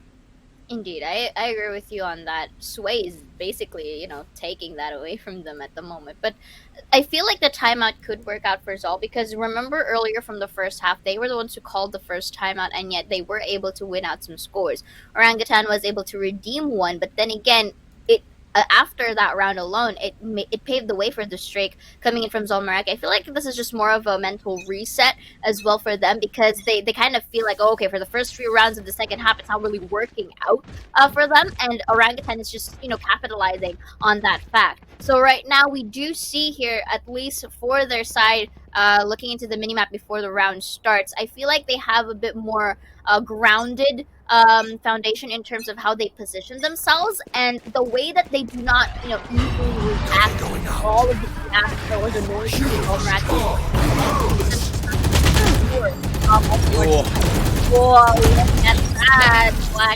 That's huge damage done here by Japeeps. She knows exactly where Capricious is going to want to be to close that switch out. Almost punishes her mortally for it. Sway, maybe difficult to retake, but the flank has to work out here. Casper doesn't even realize that she's the ghost in this case. Sway, great trade on, now to able to equalize things up. Japeeps finds that pick on the best. Capricious is still alive, which leaves a very low player still here in the fight for ZOL. They can capitalize on that here, Orangutan. They go in for the peak. Here comes out the Hunt, but they're winning every single fight as Camu is a sole defender on this site, but her lonely shoulders cannot keep up the Atlas of this. Orangutan extend their lead back up to 2. Boom shakalaka, boom shakalaka. It's the jump shot I really like from Sway towards Market earlier because it basically that off shot was enough to not let them pass through any further because of course you wouldn't really want to get taken down by up the second time around. The moment that they're dead, that they didn't really have time to go and reposition themselves, just went in towards B side all the more for Orangutan to just really capitalize on their numbers and as well taking it a little bit of an overkill to get Kachow's concuss up and running as well, just to secure all the more because they already know that both of them the remaining are already on B site. So right now again, this is their 10th point for Orangutan. This is a bit of a smooth sailing coming in from them. Unless, of course, ZOL Meraki has something to do about it. If you look at the scoreboard as well, the frags here are completely evenly distributed. Orangutan, 3 players with 14 kills. Actually, scratch that now. The Kachow's found a pick, but still, you can see here for both of these teams, really, that nobody's overshining the other. They're all working as a team, working as a cohesive unit. It's just Orangutan so far who's been doing that more consistently. Sway, legs ZOL Rosie here as well. It's going to be difficult for her to try and continue in this bout. This is not going to be easy for ZOL to win. This should be an 11th round here by Orangutan. Capricious finds that other one. And Chloe, okay. Spot out behind towards that side as well. Going for beautiful crossfire coming in from both Chow and Chloe as well. And really top it off, clean things up. Chloe takes the 3. And you did mention it earlier. Way playing this off right now. I think no, it's in a neon. You'd expect.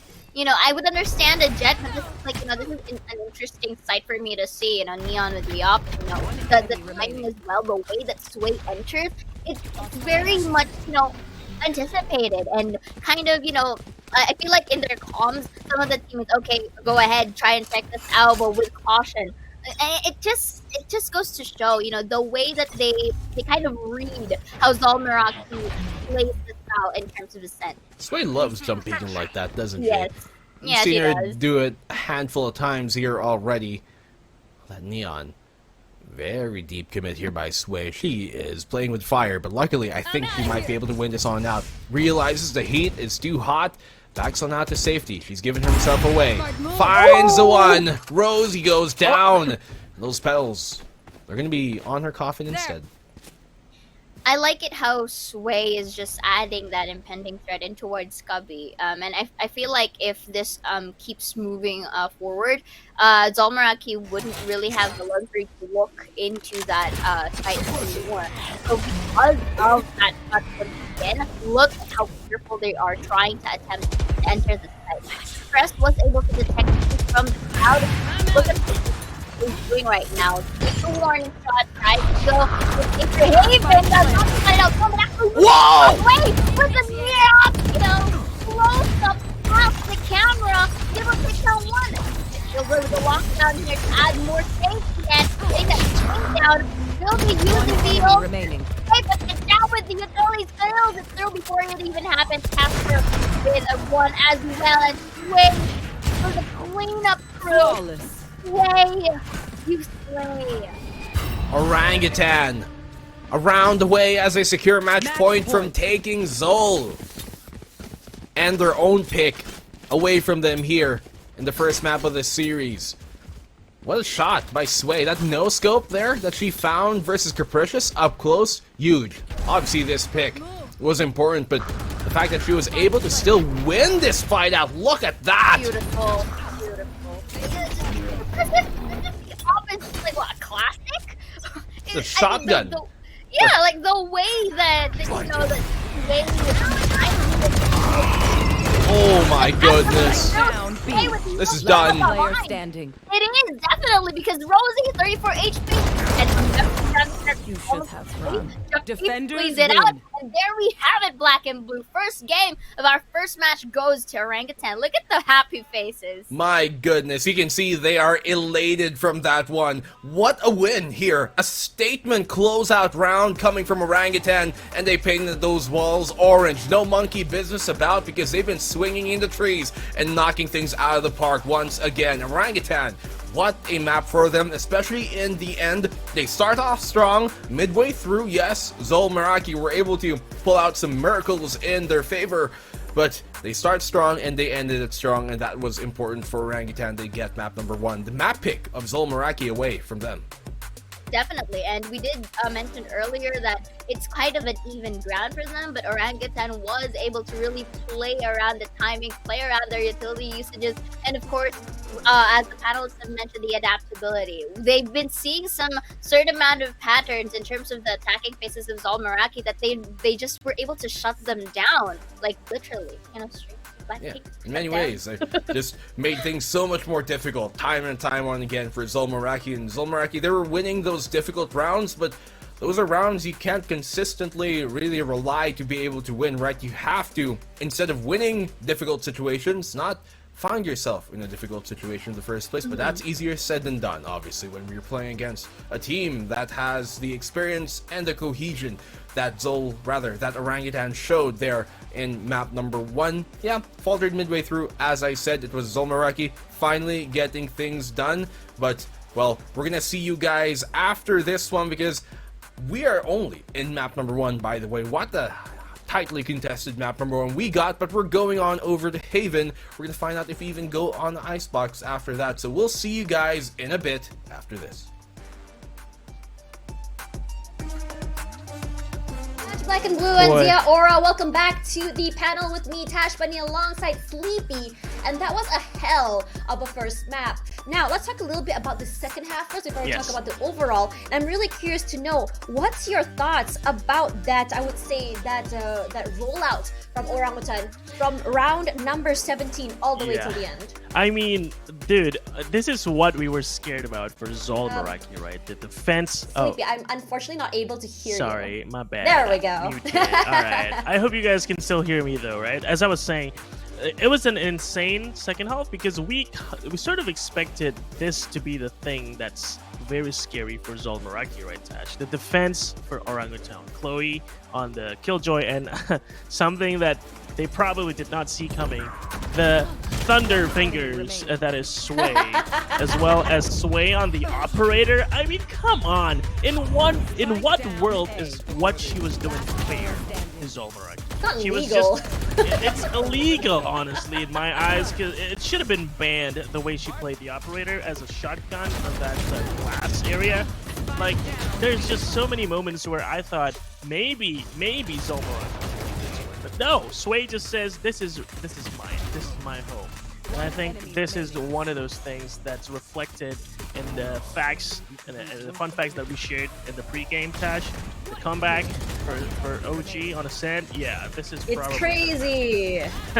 it's Absolutely crazy. I mean, a 6-6 half was honest. It was honestly looking really great, and I think that for Sway, in the first half, it felt as though she was not able to show her full potential as a Neon. Yeah. So we really only see it shine on the second half because she wasn't really playing Neon the way that Neon is intended to be played. Yeah. Like, gotta go fast. No, she's playing her more as an agent that can go and rotate fast, hold an area, and then get the op. It's a very different take on how you usually see a Neon played, but I love to see it. And I think because that confidence came back, they're able to just really just close the game in a very decisive manner. Yeah. But let's have a look at the stats here. When you look at both teams, it's going to be Bess as the MVP alongside Sway. Yeah, and shout out to the support players on the side of OG, right? Casper, Kachao, and Japips, they set up Sway so well that every time she was going for a pick-off on the defense, that she was just safe. You know, she felt safe to go for those takes, knowing that her teammates are ready to trade her, or at least throw out a utility to make sure that it's hard for the opponents to trade her out. And in terms of the stat, I mean, OG was just dominating this game, Taj, especially that second half. And I want to point out one thing about OG's defense. They're so comfortable with retaking. They have a system in place where if they want to retake, they're just going to let the side go. But if they are going to fight on the side, they have a system where they're going to allow for their teammates to retake and back them up quickly and then fight all on the side. And it worked so well, they just won everything quite smoothly. Yeah, and I think that because they're able to do that cubby hole and just lock them on the site itself, it's actually very scary. But for now, we're gonna go on a quick break. After this, going to heaven, Orangutan, ZOL, Meraki. We'll see you guys in a little while.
Get money.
Hello everyone and welcome back to the Valorant Game Changers APAC. This is Elite, where we've just seen Game 1 between ZOL, Meraki, and Orangutan. I'm Tash Vanina alongside Sleepy Studio, and this is going to be really exciting now because on Game 2, we're heading over to Haven. Yeah, Haven is a very even matchup between these two, at least according to the stats. But then again, we can't really trust the stats because ZOL, Meraki, they've changed almost everything.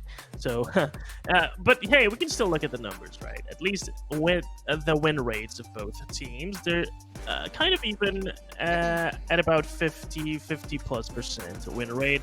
So Haven is not going to be too much of a domination from either team, unless, of course, the surprises that we're going to see today are going to change that up. So we'll have to wait and see for that, Tash.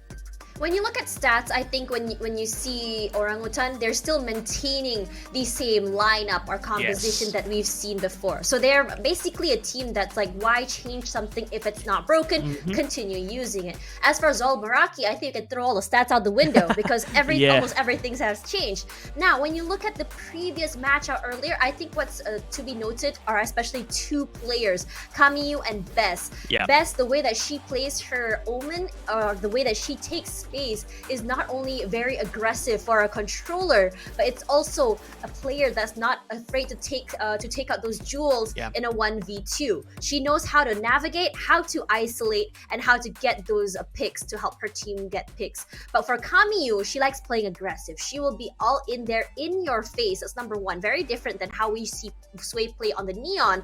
And number two, she is a player that likes to play these very aggressive angles. And once you do not check that, she will severely punish you for it. Yeah, I think that's something to be highlighted from ZOL Meraki. I think each of the individuals, they have these capabilities of just make plays and be comfortable on their own. But then again, we wanted to see more of those coordinated plays from the second half of the first half, if you get what I mean. Towards the end of the first half on Ascent, we started seeing ZOL Meraki play as a very solid unit as a team in terms of their coordinations, their crossfires, their utilities stacked onto each other.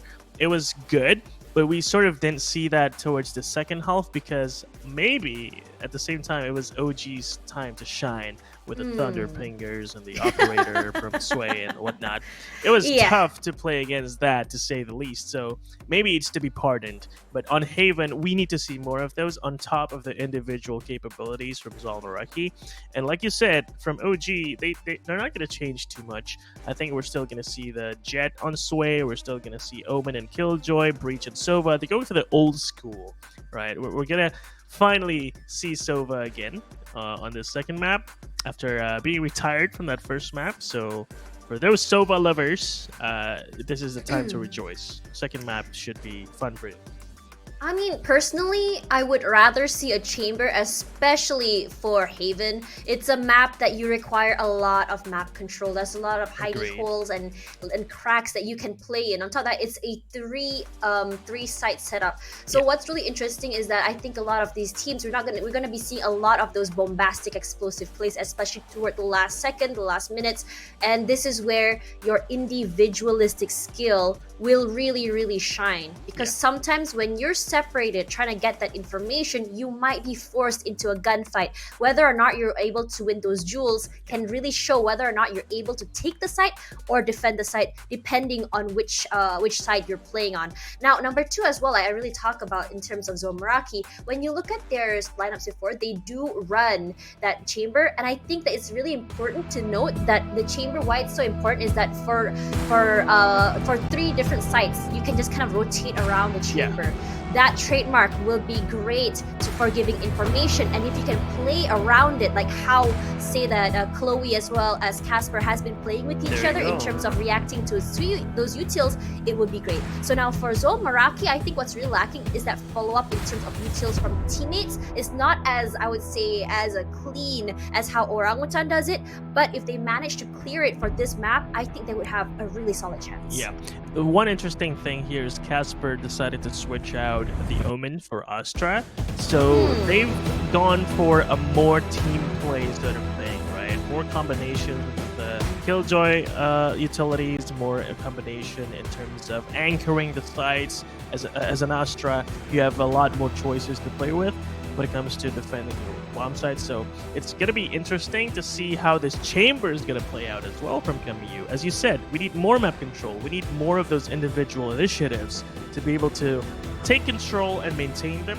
And this map is really a test towards a team. If they are able to make decisions on their own, can they then converge into a side without losing too much map control and giving away too many openings for the opponents to abuse.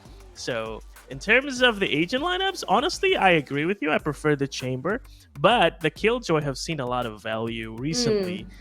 Because again, she's a very strong anchor, and we've seen how Chloe plays it, and I think she's just, this is my agent, yo. So why don't you let me play this and show you how it's done? So I think there's that factor as well for Chloe and Orangutan. Given the fact that defense-sided will be ZOL first, I think they have an idea on how exactly they're going to get the lead here, especially going into defense. Regardless though, speculations aside, I think that both teams are looking real good. So for now, I'm going to pass the mic back over to Black and Blue and Zia Aura. Take it away, guys. So much. Oh, there you go.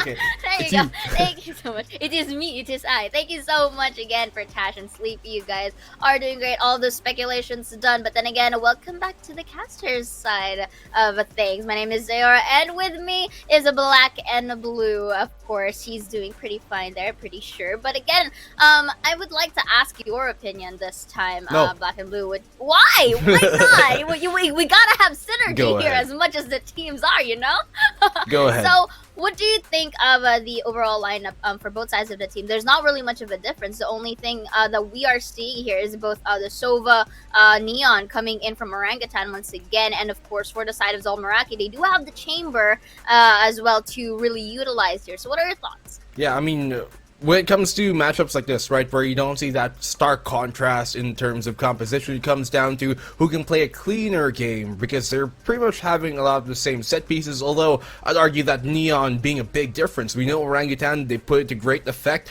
on Ascent, and they're going to try and do that here on Haven, and I would wager that, to be honest, I think it's even more applicable on Haven than it is on Ascent. So the fact they were able to make it work on a map like Ascent was already a pretty good sign for them, at least for things to come, if it will continue in that trend. But a stark contrast that I do see here between these two teams is just statistically, when you look at the statistics here and win rates of ZOL Meraki, it's pretty much 50-50 across the board on both attacking and defensive side on almost any map that you find. But you look at Orangutan, and whatever that map typically is, whether it's attacker or defender sided, that is where their statistics do typically favor. So on a map like Haven, a map that is typically more attacker-sided, their statistics do bode better on the attack, and same was true as well for their defense a while ago on Ascent, and we saw them close it out because of that consistency on their defensive side. So when you look at here now, the attacking side to be starting for Orangutan, they can get a lead early here,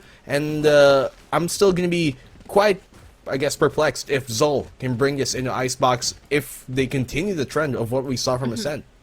I mean, I agree with you on that. Both of our teams are basically quite strong in towards our third or decider map right here. But going in towards Haven, you did mention this is very attacker-sided, which I agree with you on. And the fact that this map is, of course, the biggest as well. There are a lot of varieties that both of our teams can choose from.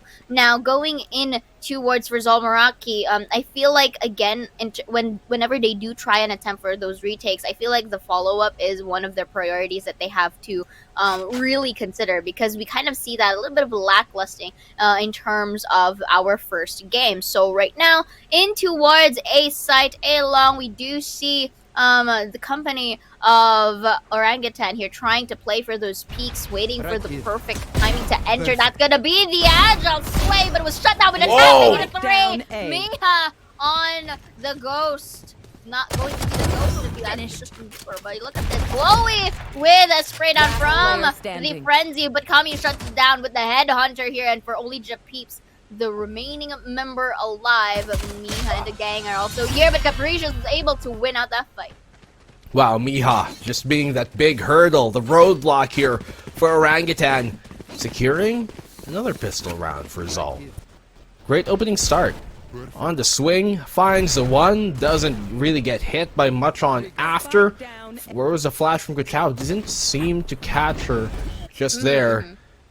It allowed ZOL and Miha especially to just hold things down. So great defensive start for them. They're going to want to build as many rounds as they can here on the defense. When they switch on over to that attack, that is where they can look to close things out and maybe extend us into the third map.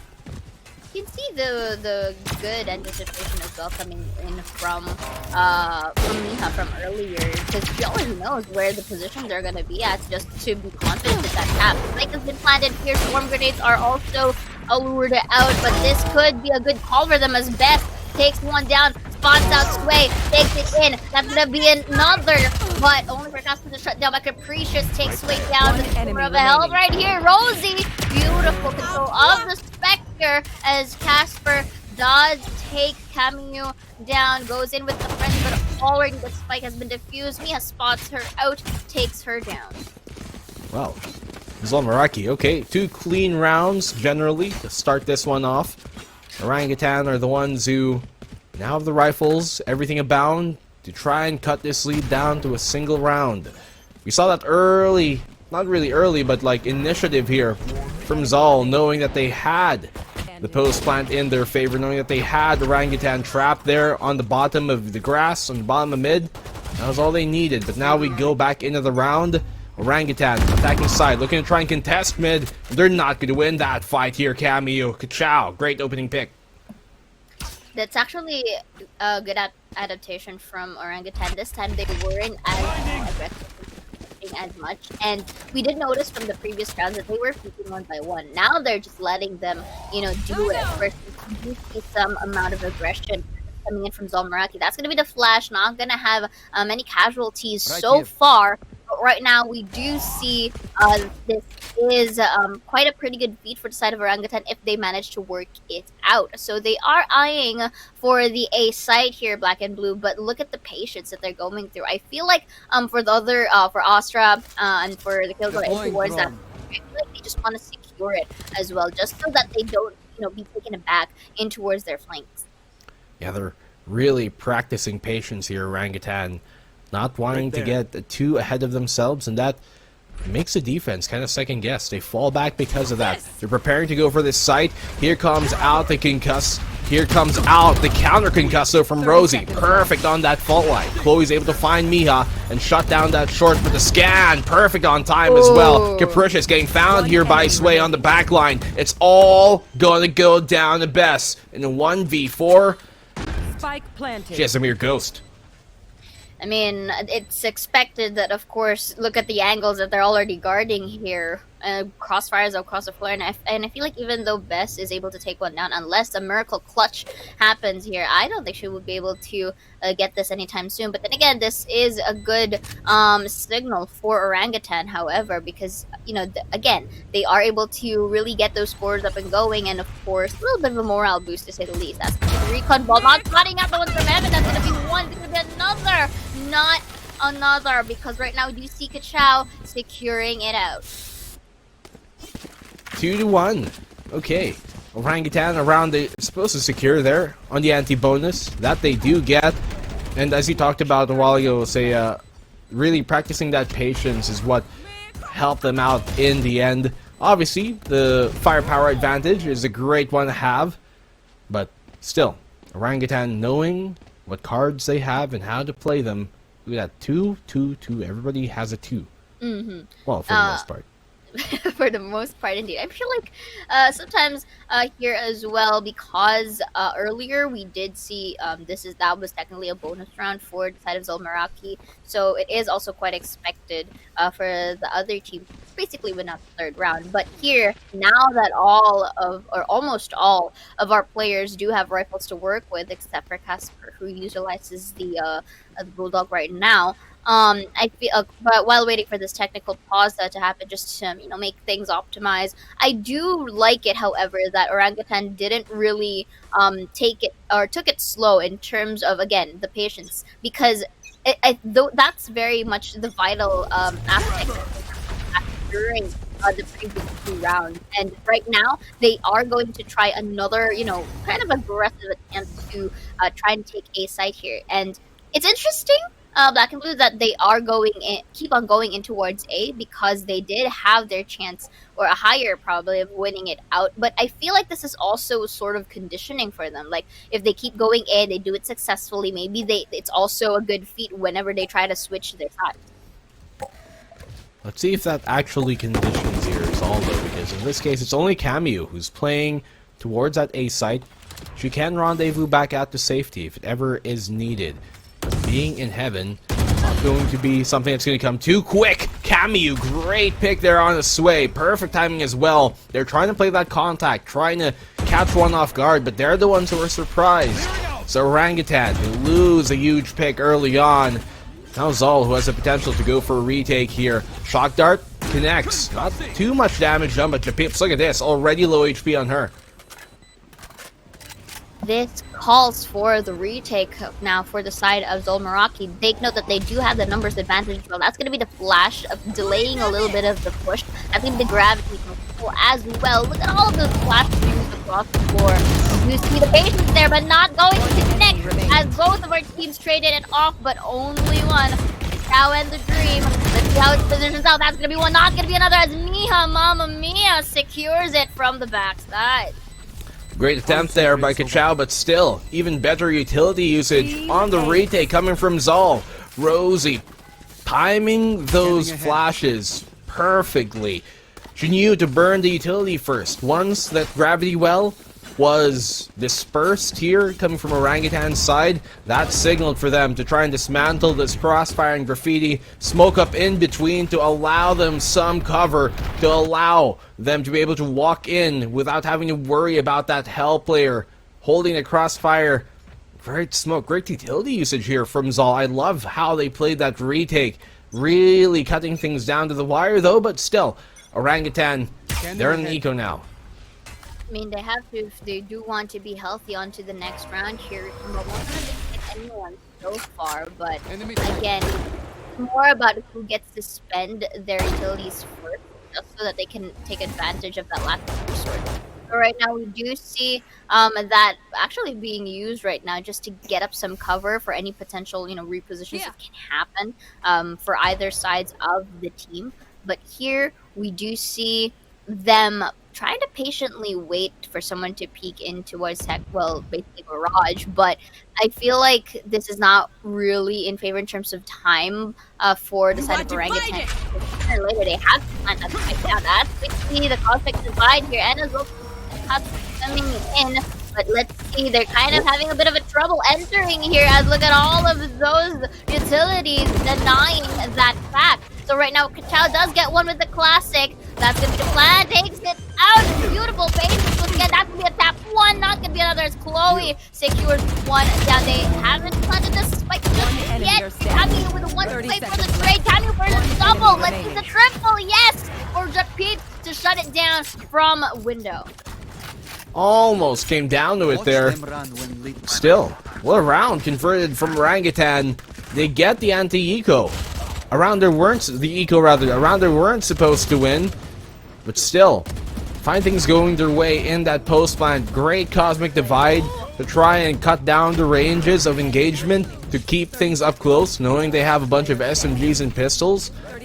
That's more than enough here for Orangutan to try and convert with. B site was the right one for them to choose as well. It was actually a good call as well for Hoops to push it through because technically, I mean, not in the range window, but look at all of those utilities here. Whipping down the bit, but quick guns out with another on her name with the blade farm as well for the figure of the trade. But look at that fast pace. I told you, Black and Blue, conditioning is the key, just like what I did with my hair. Is that really what gave you the flowing locks today, this morning? I'm just trying to break the ice here, but you know, I mean it's well seen. Look at how smoothly they basically took off C-site there, not even needing to plant the spike down. Yes, falls from head to shoulder, very smooth, very clean. In this case, though, Orangutan, as you said, right, they really conditioned things here, making sure nothing was too frizzy. Playing a slow game and then suddenly turn up the pace. And now ZOL, they weren't ready for that. They didn't expect the sudden rush on that C site. But now they've got guns, they've got rifles to work with. Rolling Thunder to initiate first and foremost. Sway, she finds the position to try and push this once again. Same thing once more. Takes control of that platform and finds a kill off of it. Hunter's Fury on out, but doesn't really connect on to much. That's also the lockdown here. There's actually good call as well. The moment that they place down the spike and also lockdown, it delays the push. So any potential rush that could have come from that while they were pushing the spike was basically denied. So right now we do see here a bit of potential risk there, but I don't think it's fair fruit here because more of a fruit at this point is that Meraki and it's just the one off shot there. Mamma Mia with the guardian, but Jeffy, look at this, takes her down even with that jump shot. Wow, decisive rounds being taken here over and over by Orangutan.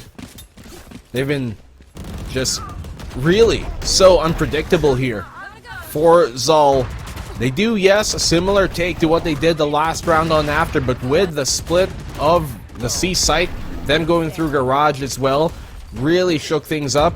It was more than enough, and the relay bolts here being thrown around, the stuns by the Neon on Sway. It's just been such a big problem. We saw this combo a while ago on Ascent, where the Breach would fault line one side of the site, and the stuns from the Neon would come on the other, and it's just so big, so difficult here for ZOL to deal with. Mita goes down. It's also a mystery for me as well. Previous one, how Best was still in the same spot, knowing that she was going to get double spots. But then again, it was pinched into a corner. But right now, Turret is going to spot one down. Loving the patience from Caster, not letting her complete her home there. Letting the Turret do its job as now again with a 2K on to the site. And for only pushers to save it here with a Griffin, the trade one tap whipped it up a little bit, but it down as big third. And 5-3 now, a flawless round from Orangutan. Their bounce back game is very strong. These are 3 decisive rounds. They won back to back to back, Saya. Just momentum's heavily in their favor. I wouldn't even question a timeout to be called here by ZOL to just not let this be continuously, I guess, trampled through. If they lose this round, I'm going to wager that we're going to see a timeout very soon from ZOL Meraki, but there's a round they want to convert. Operator out now for Capricious. We're going to see if she can finally come alive here and get us stopped. The C-site has been very successful for Orangutan. Time on over. Finds that pick, the one we were talking about as well. looking to dip in for more. Hunter Spirit to try and throw her offset. Connects with that one. Okay. How does she get a kill with a mere what? Swarm grenade. Swarm? A molly? Yeah. Yeah, that's the swarm grenade. I mean, I think it's about timing. Because of the Hunter's Fury, it kind of placed, you know, in a position, or Sway in a position where in the swarm grenade is at, and just pop it. And I think it's an uncalled for, you know. It's something inevitable. They didn't really kind of expected that to happen. But then again, this still rolls the ball for the side of, to say the least, ZOL, because they do still have that time, and we did mention that unless that spike is planted, time is in favor of our defender's side. So right now they are gonna take an attempt in towards that's the that blocks the party into our team. But Camille was able to take one, taking that intel towards the team. Also got underneath, delays entry, rolling thunder in towards the side. Camille denies the flash. Oh my goodness! Going in towards to secure. Whoa! And look at that beautiful execution from Orangutan. Incredible play there from Japips. That round should have been ZOL's to use the Rolling Thunder, but still, it's not enough. They get this opening pick as well, which is what they've been searching for, and that's why they bought the operator in the first place. They get this from Camus, backs out to safety. 3v5 though, Japips holds things down, converts, and transfers the spray, and follows up there with a 6-shooter right after, and a quick draw. Orangutan, a 6th round for them. Gotta go. You want to find it. Able to, you know, change your guns from literally the spray transfer to a sheriff tap. It's so beautiful. Speaking of that, what a beauty as well for Cass to secure Seaside. Coming down Japanese as well with a trade of her own, really capitalizing on this cosmic divide that they have placed upon. And right now, was able to spot out what is there. A beautiful tap from Sway, small kill, beautiful. Remaining. They are, but Japanese right now is just being proactive in towards our map, black and blue. Very much so.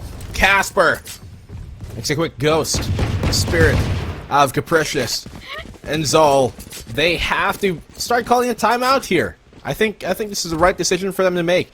Slow things down, reassess, rethink what can they do differently, because Orangutan right now, they're starting to run away with this map and this series, and we're here at Elite, right? The final one for this entire year to decide who goes to the mecca of game changers, and this is not a stage you want to start slipping on, especially early on in the tournament. So ZOL, Yes. rightfully so, call the timeout, discuss, reassess. What can they change? What have they been doing that hasn't been working here? Indeed. And I do agree with you on that, because things aren't really going smoothly for ZOL. I mean, there is that valiant attempt. They do have their shots here and through, but the fact that Orangutan's presence, especially in towards Seaside, is too impactful that it didn't really give off enough time for the other members to really rotate in towards the map. And even if they do, the fact that the follow-ups that are coming in from Orangutan, especially once the intel are given, they are just basically proactively reacting to it, and it's really working beyond whatever Orangutan is expecting. If anything, it's more. So right now, I feel like ZOL Meraki, they do have the utilities. They have the Astra, they have the Breach as well, and I feel like it has to also really be crucial, especially if Nova or Minha, to say the least, is able to really get those information going with the recon vault. But I think it's working the other way around. It's actually the Pink doing that intel gathering. Yeah, she's found so much now. They know that Capricious is here in the corner. Perfect stun from Sway to start off this round. Mija does get one. She's found great success in this position, but not for long. Rosie, a double, a third for Rosie! The flash on now doesn't expect Casper to be around the corner, though. 1v2. Casper brings it out around, turns this round into a winnable one. Now Casper waiting. Can she turn down what Rosie's been trying to do? Camille on the swing wins that one. And ZOL Meraki, off of the heroics here from their anger on Rosie, takes a round. I think that was also a good call for ZOL Meraki here. You know, Chamber, or basically Rosie, literally zoomed in from C to A and they get that timing up. But Rosie, once again, with those taps, it's just so beautiful that even if they were having the attempt of double peeking, the timing is not, you know, in towards that favor specifically, and the way that Camu just waits it out for the peak, not being faltered by any presence whatsoever, because they know that Casper's the only one remaining. So right now, this is also interesting because Orangutan did call for a timeout themselves. So technically, this is a reset or reassess, and not technically too much on their part, because technically they do have the advantage. It's just that I feel like Orangutan is trying to formulate something that's basically out of the blue, because Black and Blue, but since since ZOL just called for a timeout first, got around right, and then Orangutan timeout for their turn, I feel like it's just, them trying to make a play. And if you observed, no one is actually going in for the flank fully, and no one, or specifically for Orangutan, hasn't heavily utilized entry points from B or from Garage. So Scanning ahead. we'll see that here, or maybe they'll just stick to their guns today. Well, look at this. This pace, they've shifted up once again. You talked about how a while ago, say, Orangutan, they really love to do this, and we saw shades of that in Ascent, but we're seeing even more of it here on Haven. I mean, it's the final round of this half, so might as well try something to really shake things up. They had a timeout to call, discuss on over, and now they're going towards this A side, but they take early long control. Still, don't commit too quick on it. They switch out. Now Sway, giving her the operators, try and maybe find an opening pick, but ZOL, they're being diligent, really not giving her an opportunity here to strike. I mean, that's also going to say for either side, because if you can give that space, that's going to be, a pacemaker for either of the sides. Hunter was able to step in and capture the process, and that's already ready to anyone who tries to move in towards you. But look at that combo behind the off. Have Rolling Thunder as well, not giving them the opportunity to really put in through. Already seeing Sway going in towards the spawn, but there is Rosie and best to try and crossfire their One enemy remaining. Rather, look at that. Time is ticking. Best only Ball takes the tap. One, not gonna be another. Cow cleans it up for an 8-4 scoreline. Wow, that was actually Switching sides. pretty dangerous, considering all things. Orangutan are super fortunate that Japips wasn't hit with that Rolling Thunder, because that could have been an easy double kill there. As soon as they dropped on, as soon as Rosie dropped on in, a bit of an overheat, but I get it, put in a well place. Bess finds a low, and last two players were low as well. She could have almost converted this if the shots connected. 3 HP, look at that. So the margins there really cut close, but the Orangutan, they get a great attacking half. Still though, this is a half that Orangutan, statistically, they falter in a bit more often than they do on the attacking side. So defense of theirs, I think, is going to be a bigger struggle, as ZOL have a chance here to catch things up, especially if they take this opening pistol. But we're going to go real quick to the panel to talk about this game.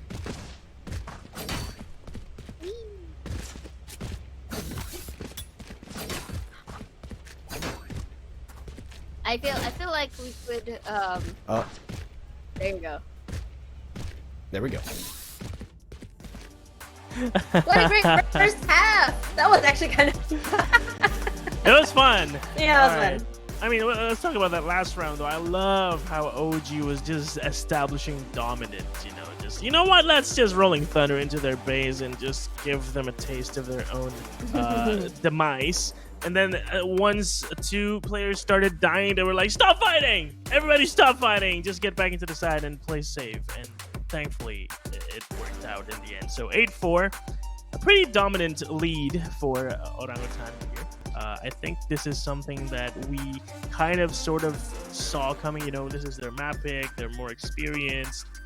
ZOL Meraki, they're still trying things out. What with you know, the recent changes with the players. So still, I have to commend Orangutan for their executes. Their executes were so well done, be it on A, B, or C.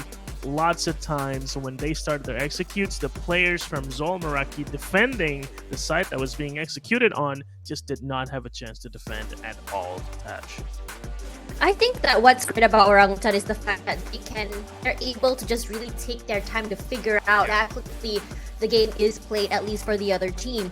And I think when you start seeing that change in pace, especially in round number 8, you see that while they are aggressive, they are also very, very aware that a backstab is going to happen, lurk is going to happen by best. They actually put Casper in the back of really cheeky corners to catch them off guard. And the thing is also is that they already put one man down into the defense. Now they're not meeting by putting it in the backside there. The problem is that you are down one smoker, you're down one utility user. So that's the problem with having an Astra into the lurk. It's not like where you have an escape. It's very, very different. Yeah, and on top of that, oh sorry, go ahead. No, it's okay. Go ahead. So I was gonna say that one thing about OGT is that once you give them 2 to 3 rounds in a row, because they're a very momentum-based team, they start going on fire. I saw that change in pace coming in Sway, especially as how she takes her way through sites.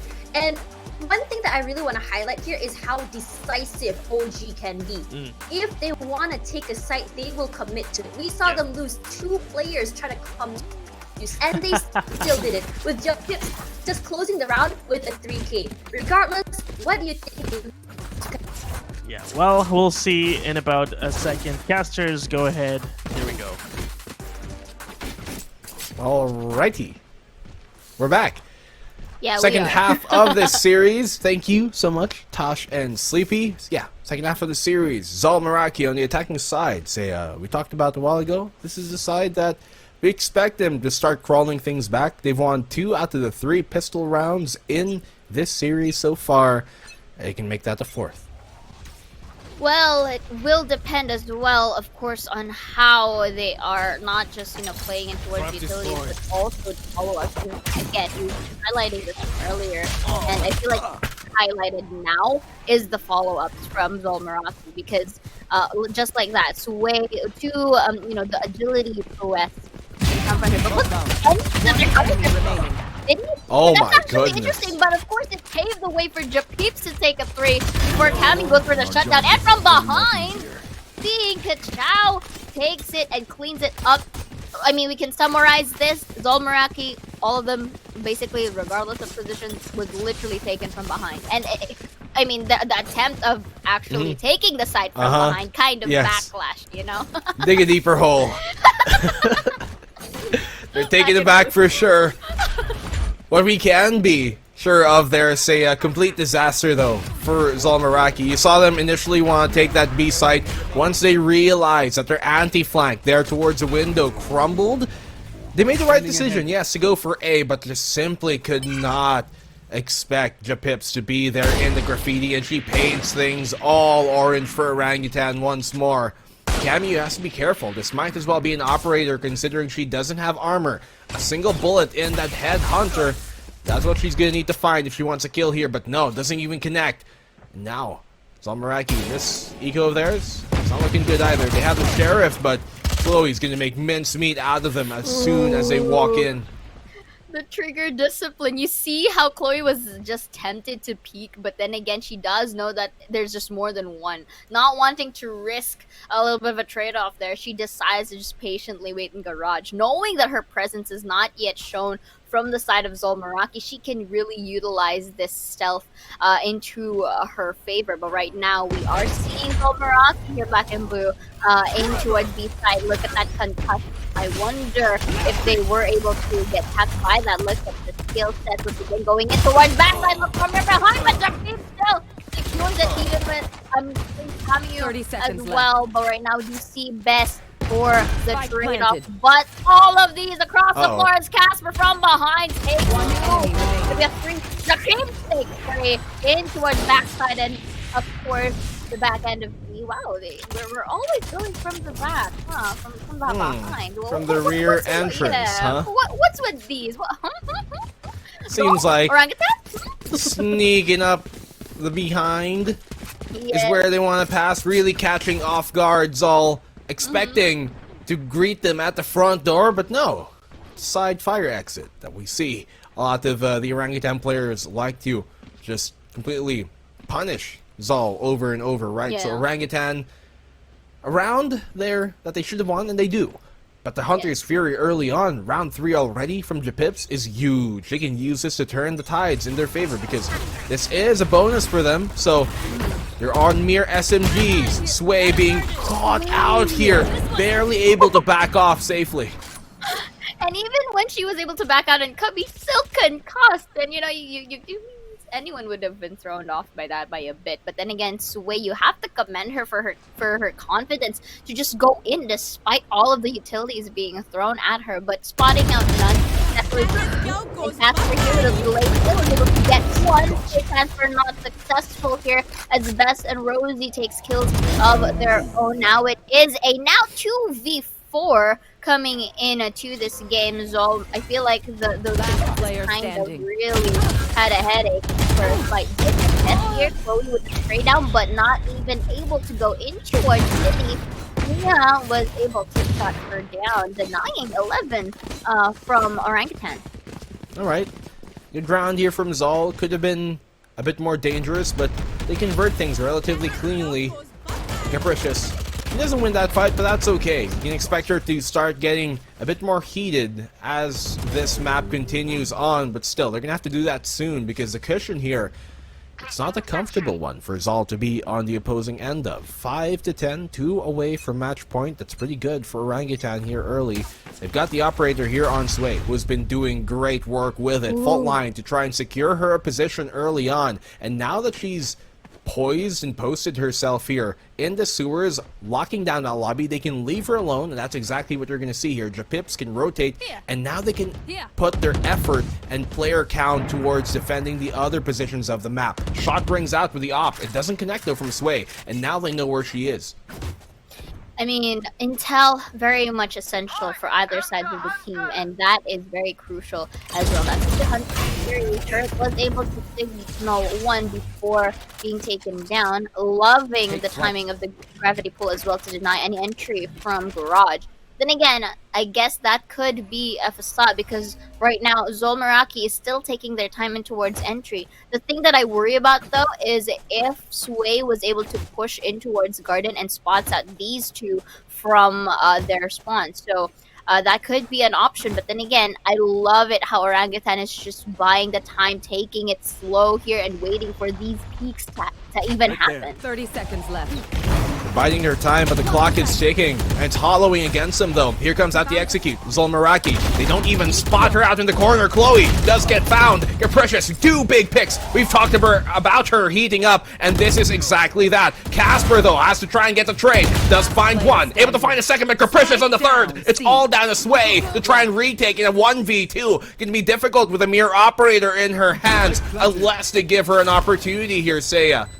Indeed, and of course it's just about how Sway is going to position herself in towards the side. Take note that she can't really get a gun from the teammates if she doesn't really clear out the backside. Just takes a quick over here warning shot. Now they do know that she is in city. This could be a crossfire, but look at how Kamiyu is positioned in towards the gun as well.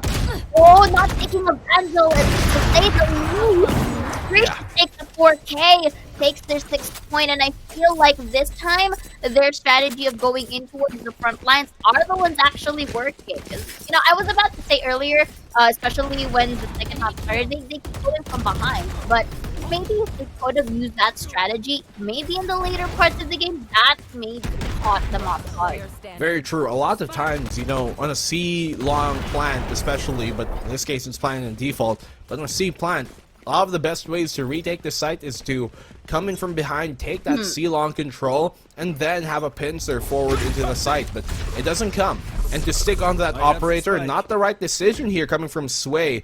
should have just saved it, if not switched out for a rifle in that 1v2. It's going to be very difficult to win with an op, but it's best. Big opening pick. The alarm bot here found, rather, the trademark here found on Camu. And that signals them to fall back and for the side of ZOL to continue on their march on towards that A site. This could work, however, if they are able to get Capricious down, but Capricious says otherwise here. Now, it just up. It is a remaining.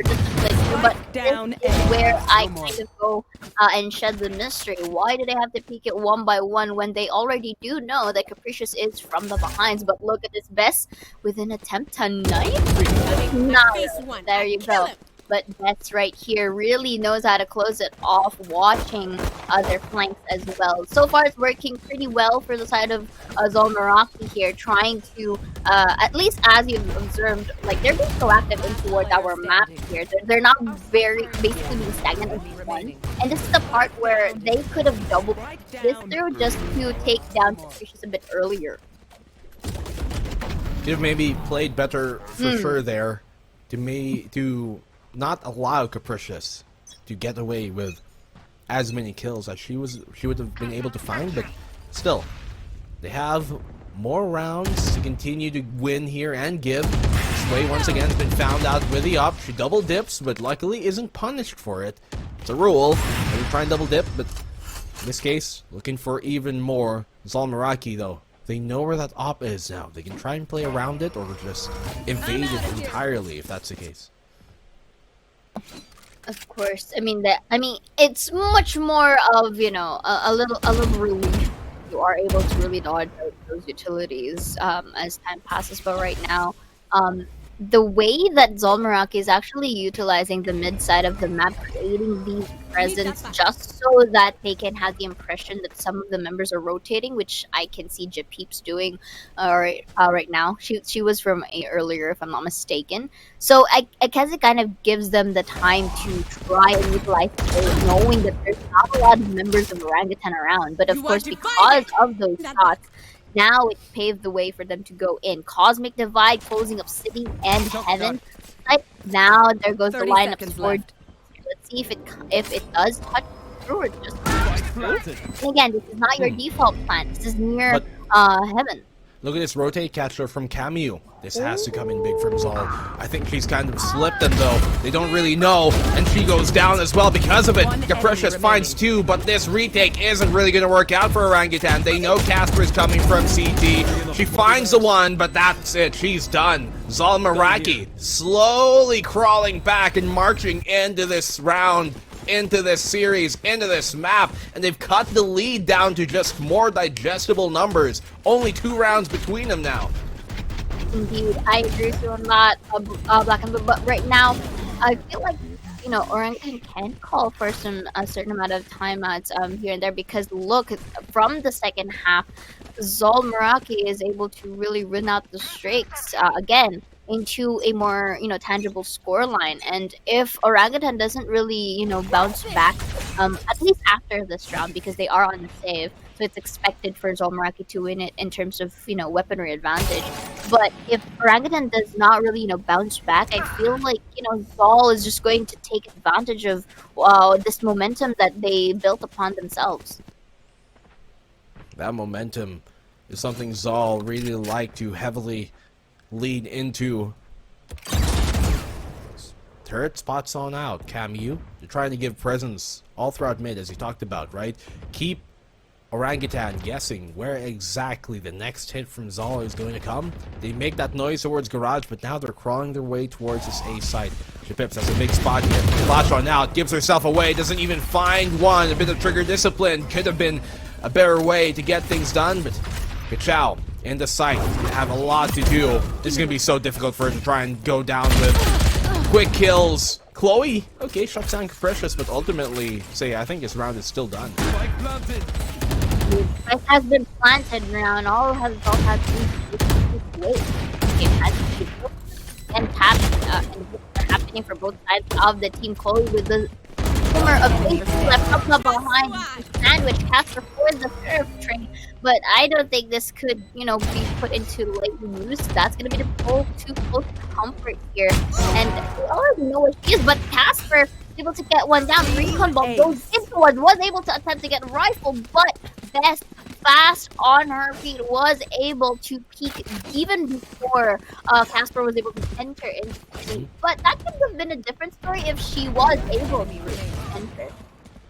Be a good time for them to call a timeout here, Saya, considering the lead from 5 has been cut down to a single round. If that's exactly the case, Orangutan, call a timeout. Wanna talk things over, reassess, as we like to say here. I mean, this is a problem, and it's why I inferred into their statistics in terms of which side they typically win on for both of these teams. ZOL Meraki, they maybe not have a stark contrast in terms of their win percentage on on attack and defense, but that gives them consistency across the board on both ends of the floor, on both sides of the half. They generally have an above 50% win rate, right? About 58 and 56 for this map specifically, and that allows them to just consistently gain rounds over and over no matter which half they're on. Where in Orangutan, you will see them be a bit more favored towards one side, and we did see that a while ago on Ascent, where their defense much more impenetrable than their attacking side was. But now they switch on over to the defensive side here, Orangutan, the less favored side in a map like Haven, and you can see the problems in their play. You can see that if they can't get themselves going as they can in one half, then they're going to have a problem with that second. You want to play? To close things out Let's on the play. less favored defensive side, it's proving to be a struggle here for Orangutan, to say the very least. Agreed. And of course, Orangutan, we are seeing that they do have some trouble in terms of closing things out or going in for those retakes, because even if before the attempt to retake happens, they're already dwindled down in terms of manpower. So it's all the more giving them that obstacle to really try and make things work. So the thing is, for ZOL Meraki's gameplay here in terms of their attack, they're not as aggressive, or they're not as really present.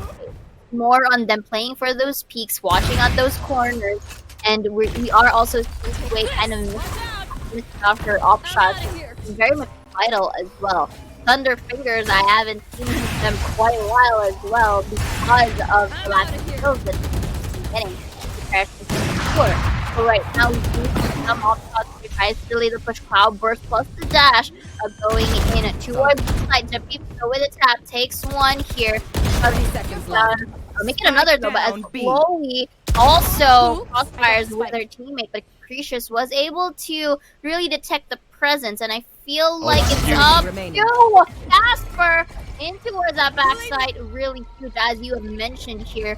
Being able to shut down Capricious is very vital, because not 10 only the seconds time left. is for Best, but also the manpower. It's a 2v1. Maybe they could do it if need may be, but no! Not even letting her plant down the spike. Sway finally connects the op shot. They finally get around off of it too, Saya. This is a hallmark of a good team, right? One that can call a timeout and then win the round right after subsequently their timeout.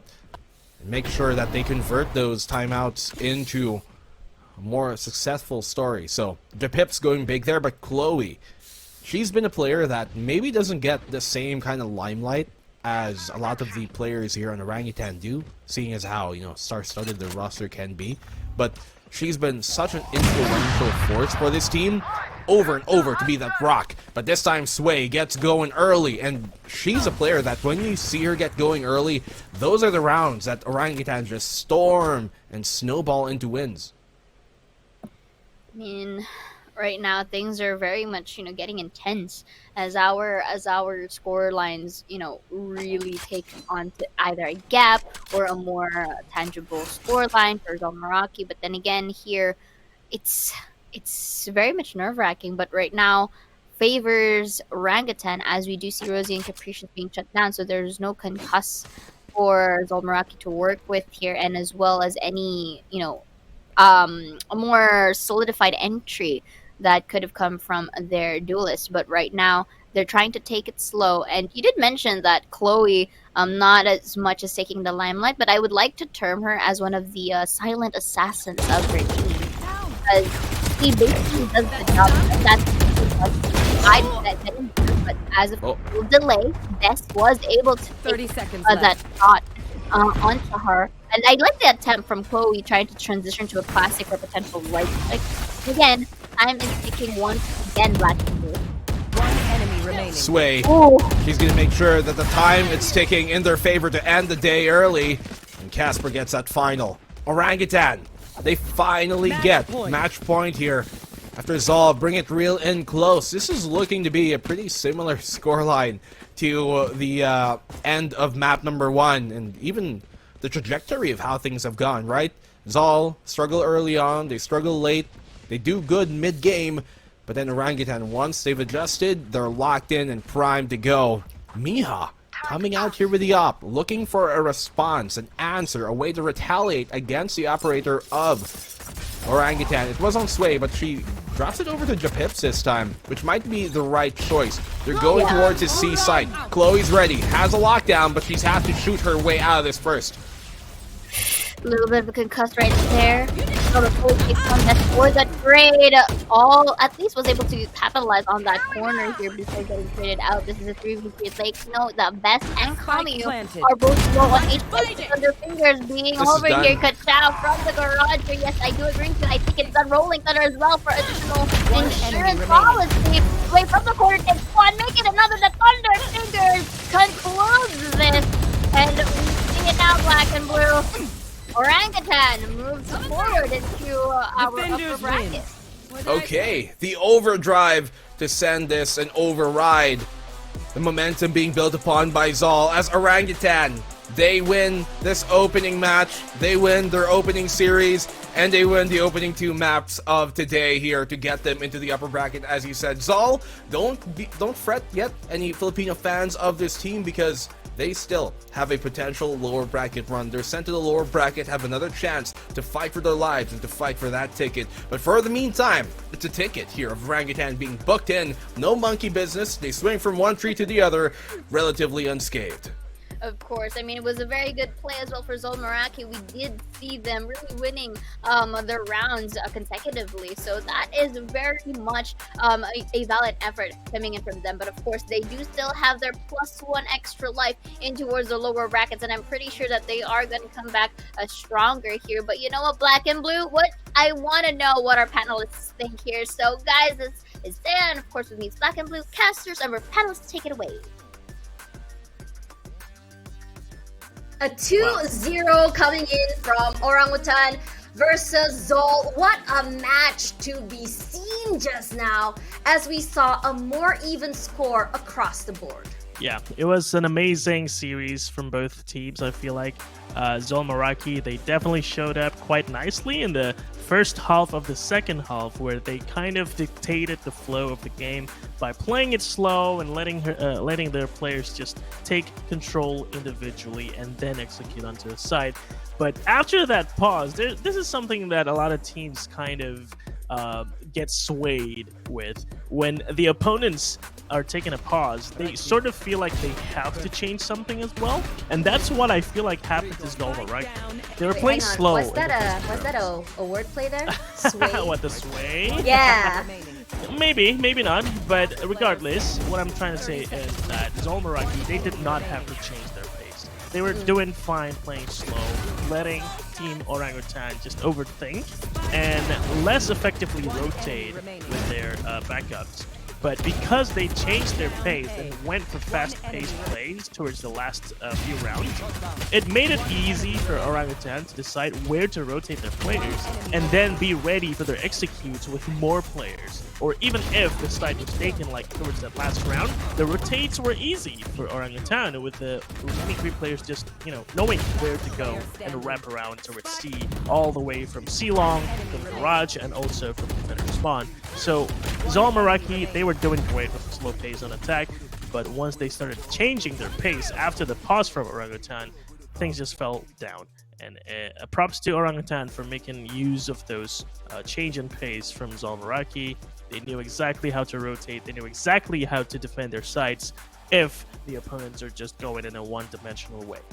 Yeah, ZOL Meraki took so many rounds in a row, especially on attack, and we have to remember that this map it is attack oriented. It is. I saw that in the beginning in terms of their defense for ZOL Meraki. What I really liked about them is that they're not too eager to really stack on a side as soon as they know something happens. You would see maybe 2 would still be on A side, then Rosie will just watch B just to watch in case of they're trying to take space through B and goes through A link.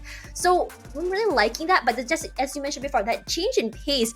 The line is, if it's not broken, why fix it? Why fix it? Yeah, would be. I think the idea is we probably have conditioned them, but Orangutan is definitely a team that so long as they haven't figured out the way you play, just keep doing it. And I feel like it got really punished for that, and their momentum got severely cut short as well for ZOL Meraki. Regardless though, I think what's really amazing for them as well, because they played slow, a lot of the lurks coming in from Best this time around has been absolutely phenomenal. It's a lurkception for them, as we see maybe a lurk from Orangutan is as though timing was just so good for ZOL Meraki. They'll have another person lurking their lurker, which I am really liking in terms of how they play. Of course, I really want to highlight 3 players, Capricious, Best, and Camille, because I think the 3 of them really made so much impact for ZOL Meraki, especially on the momentum-based rounds where you can really see them starting to get more confident. Regardless, for Orangutan, I think what's great about them is their tenacity, because they're able to recover mentally. They can lose so many rounds in a row.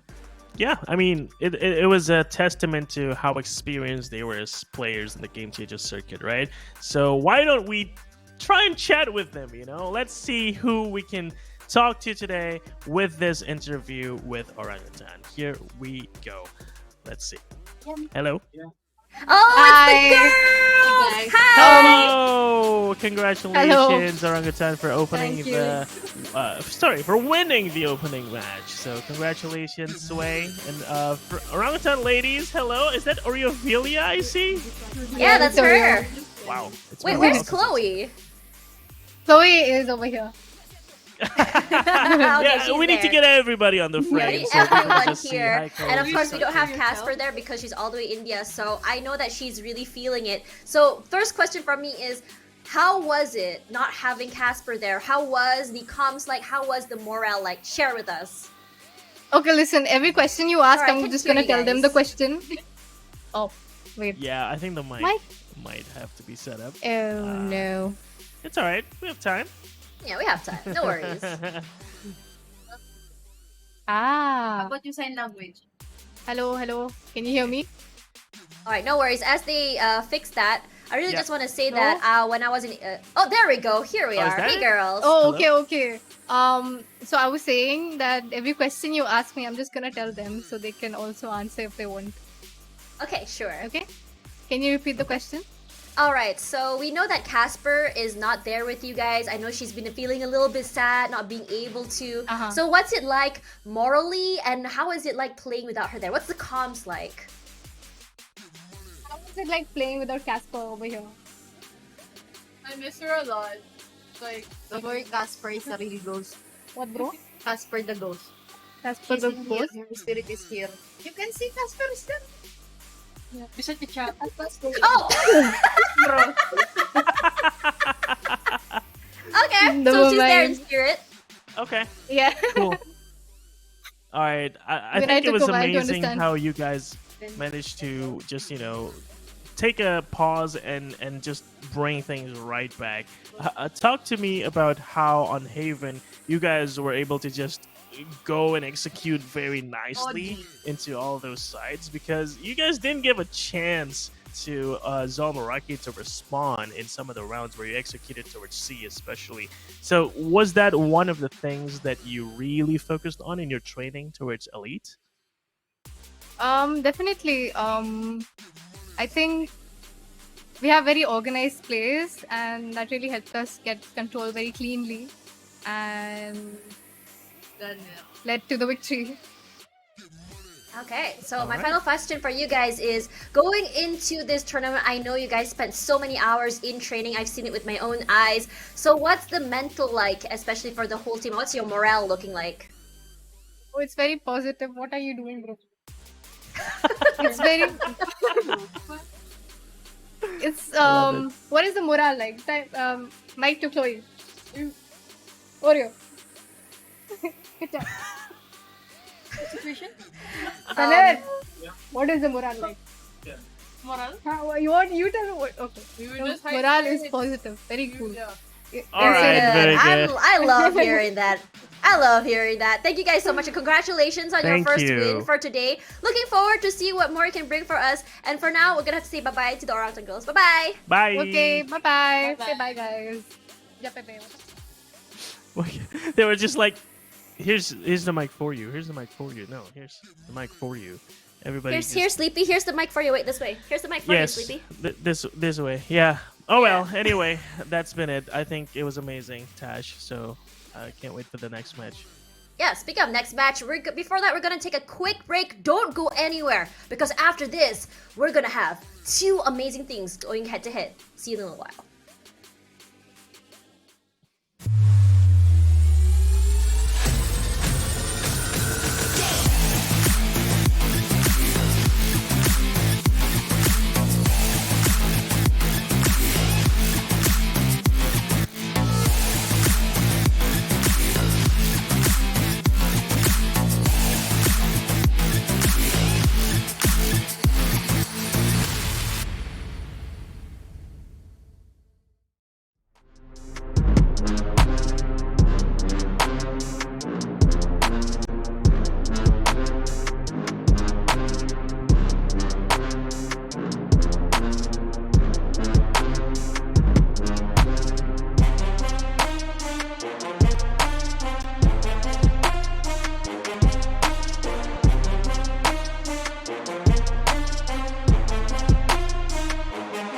We back again, we back again.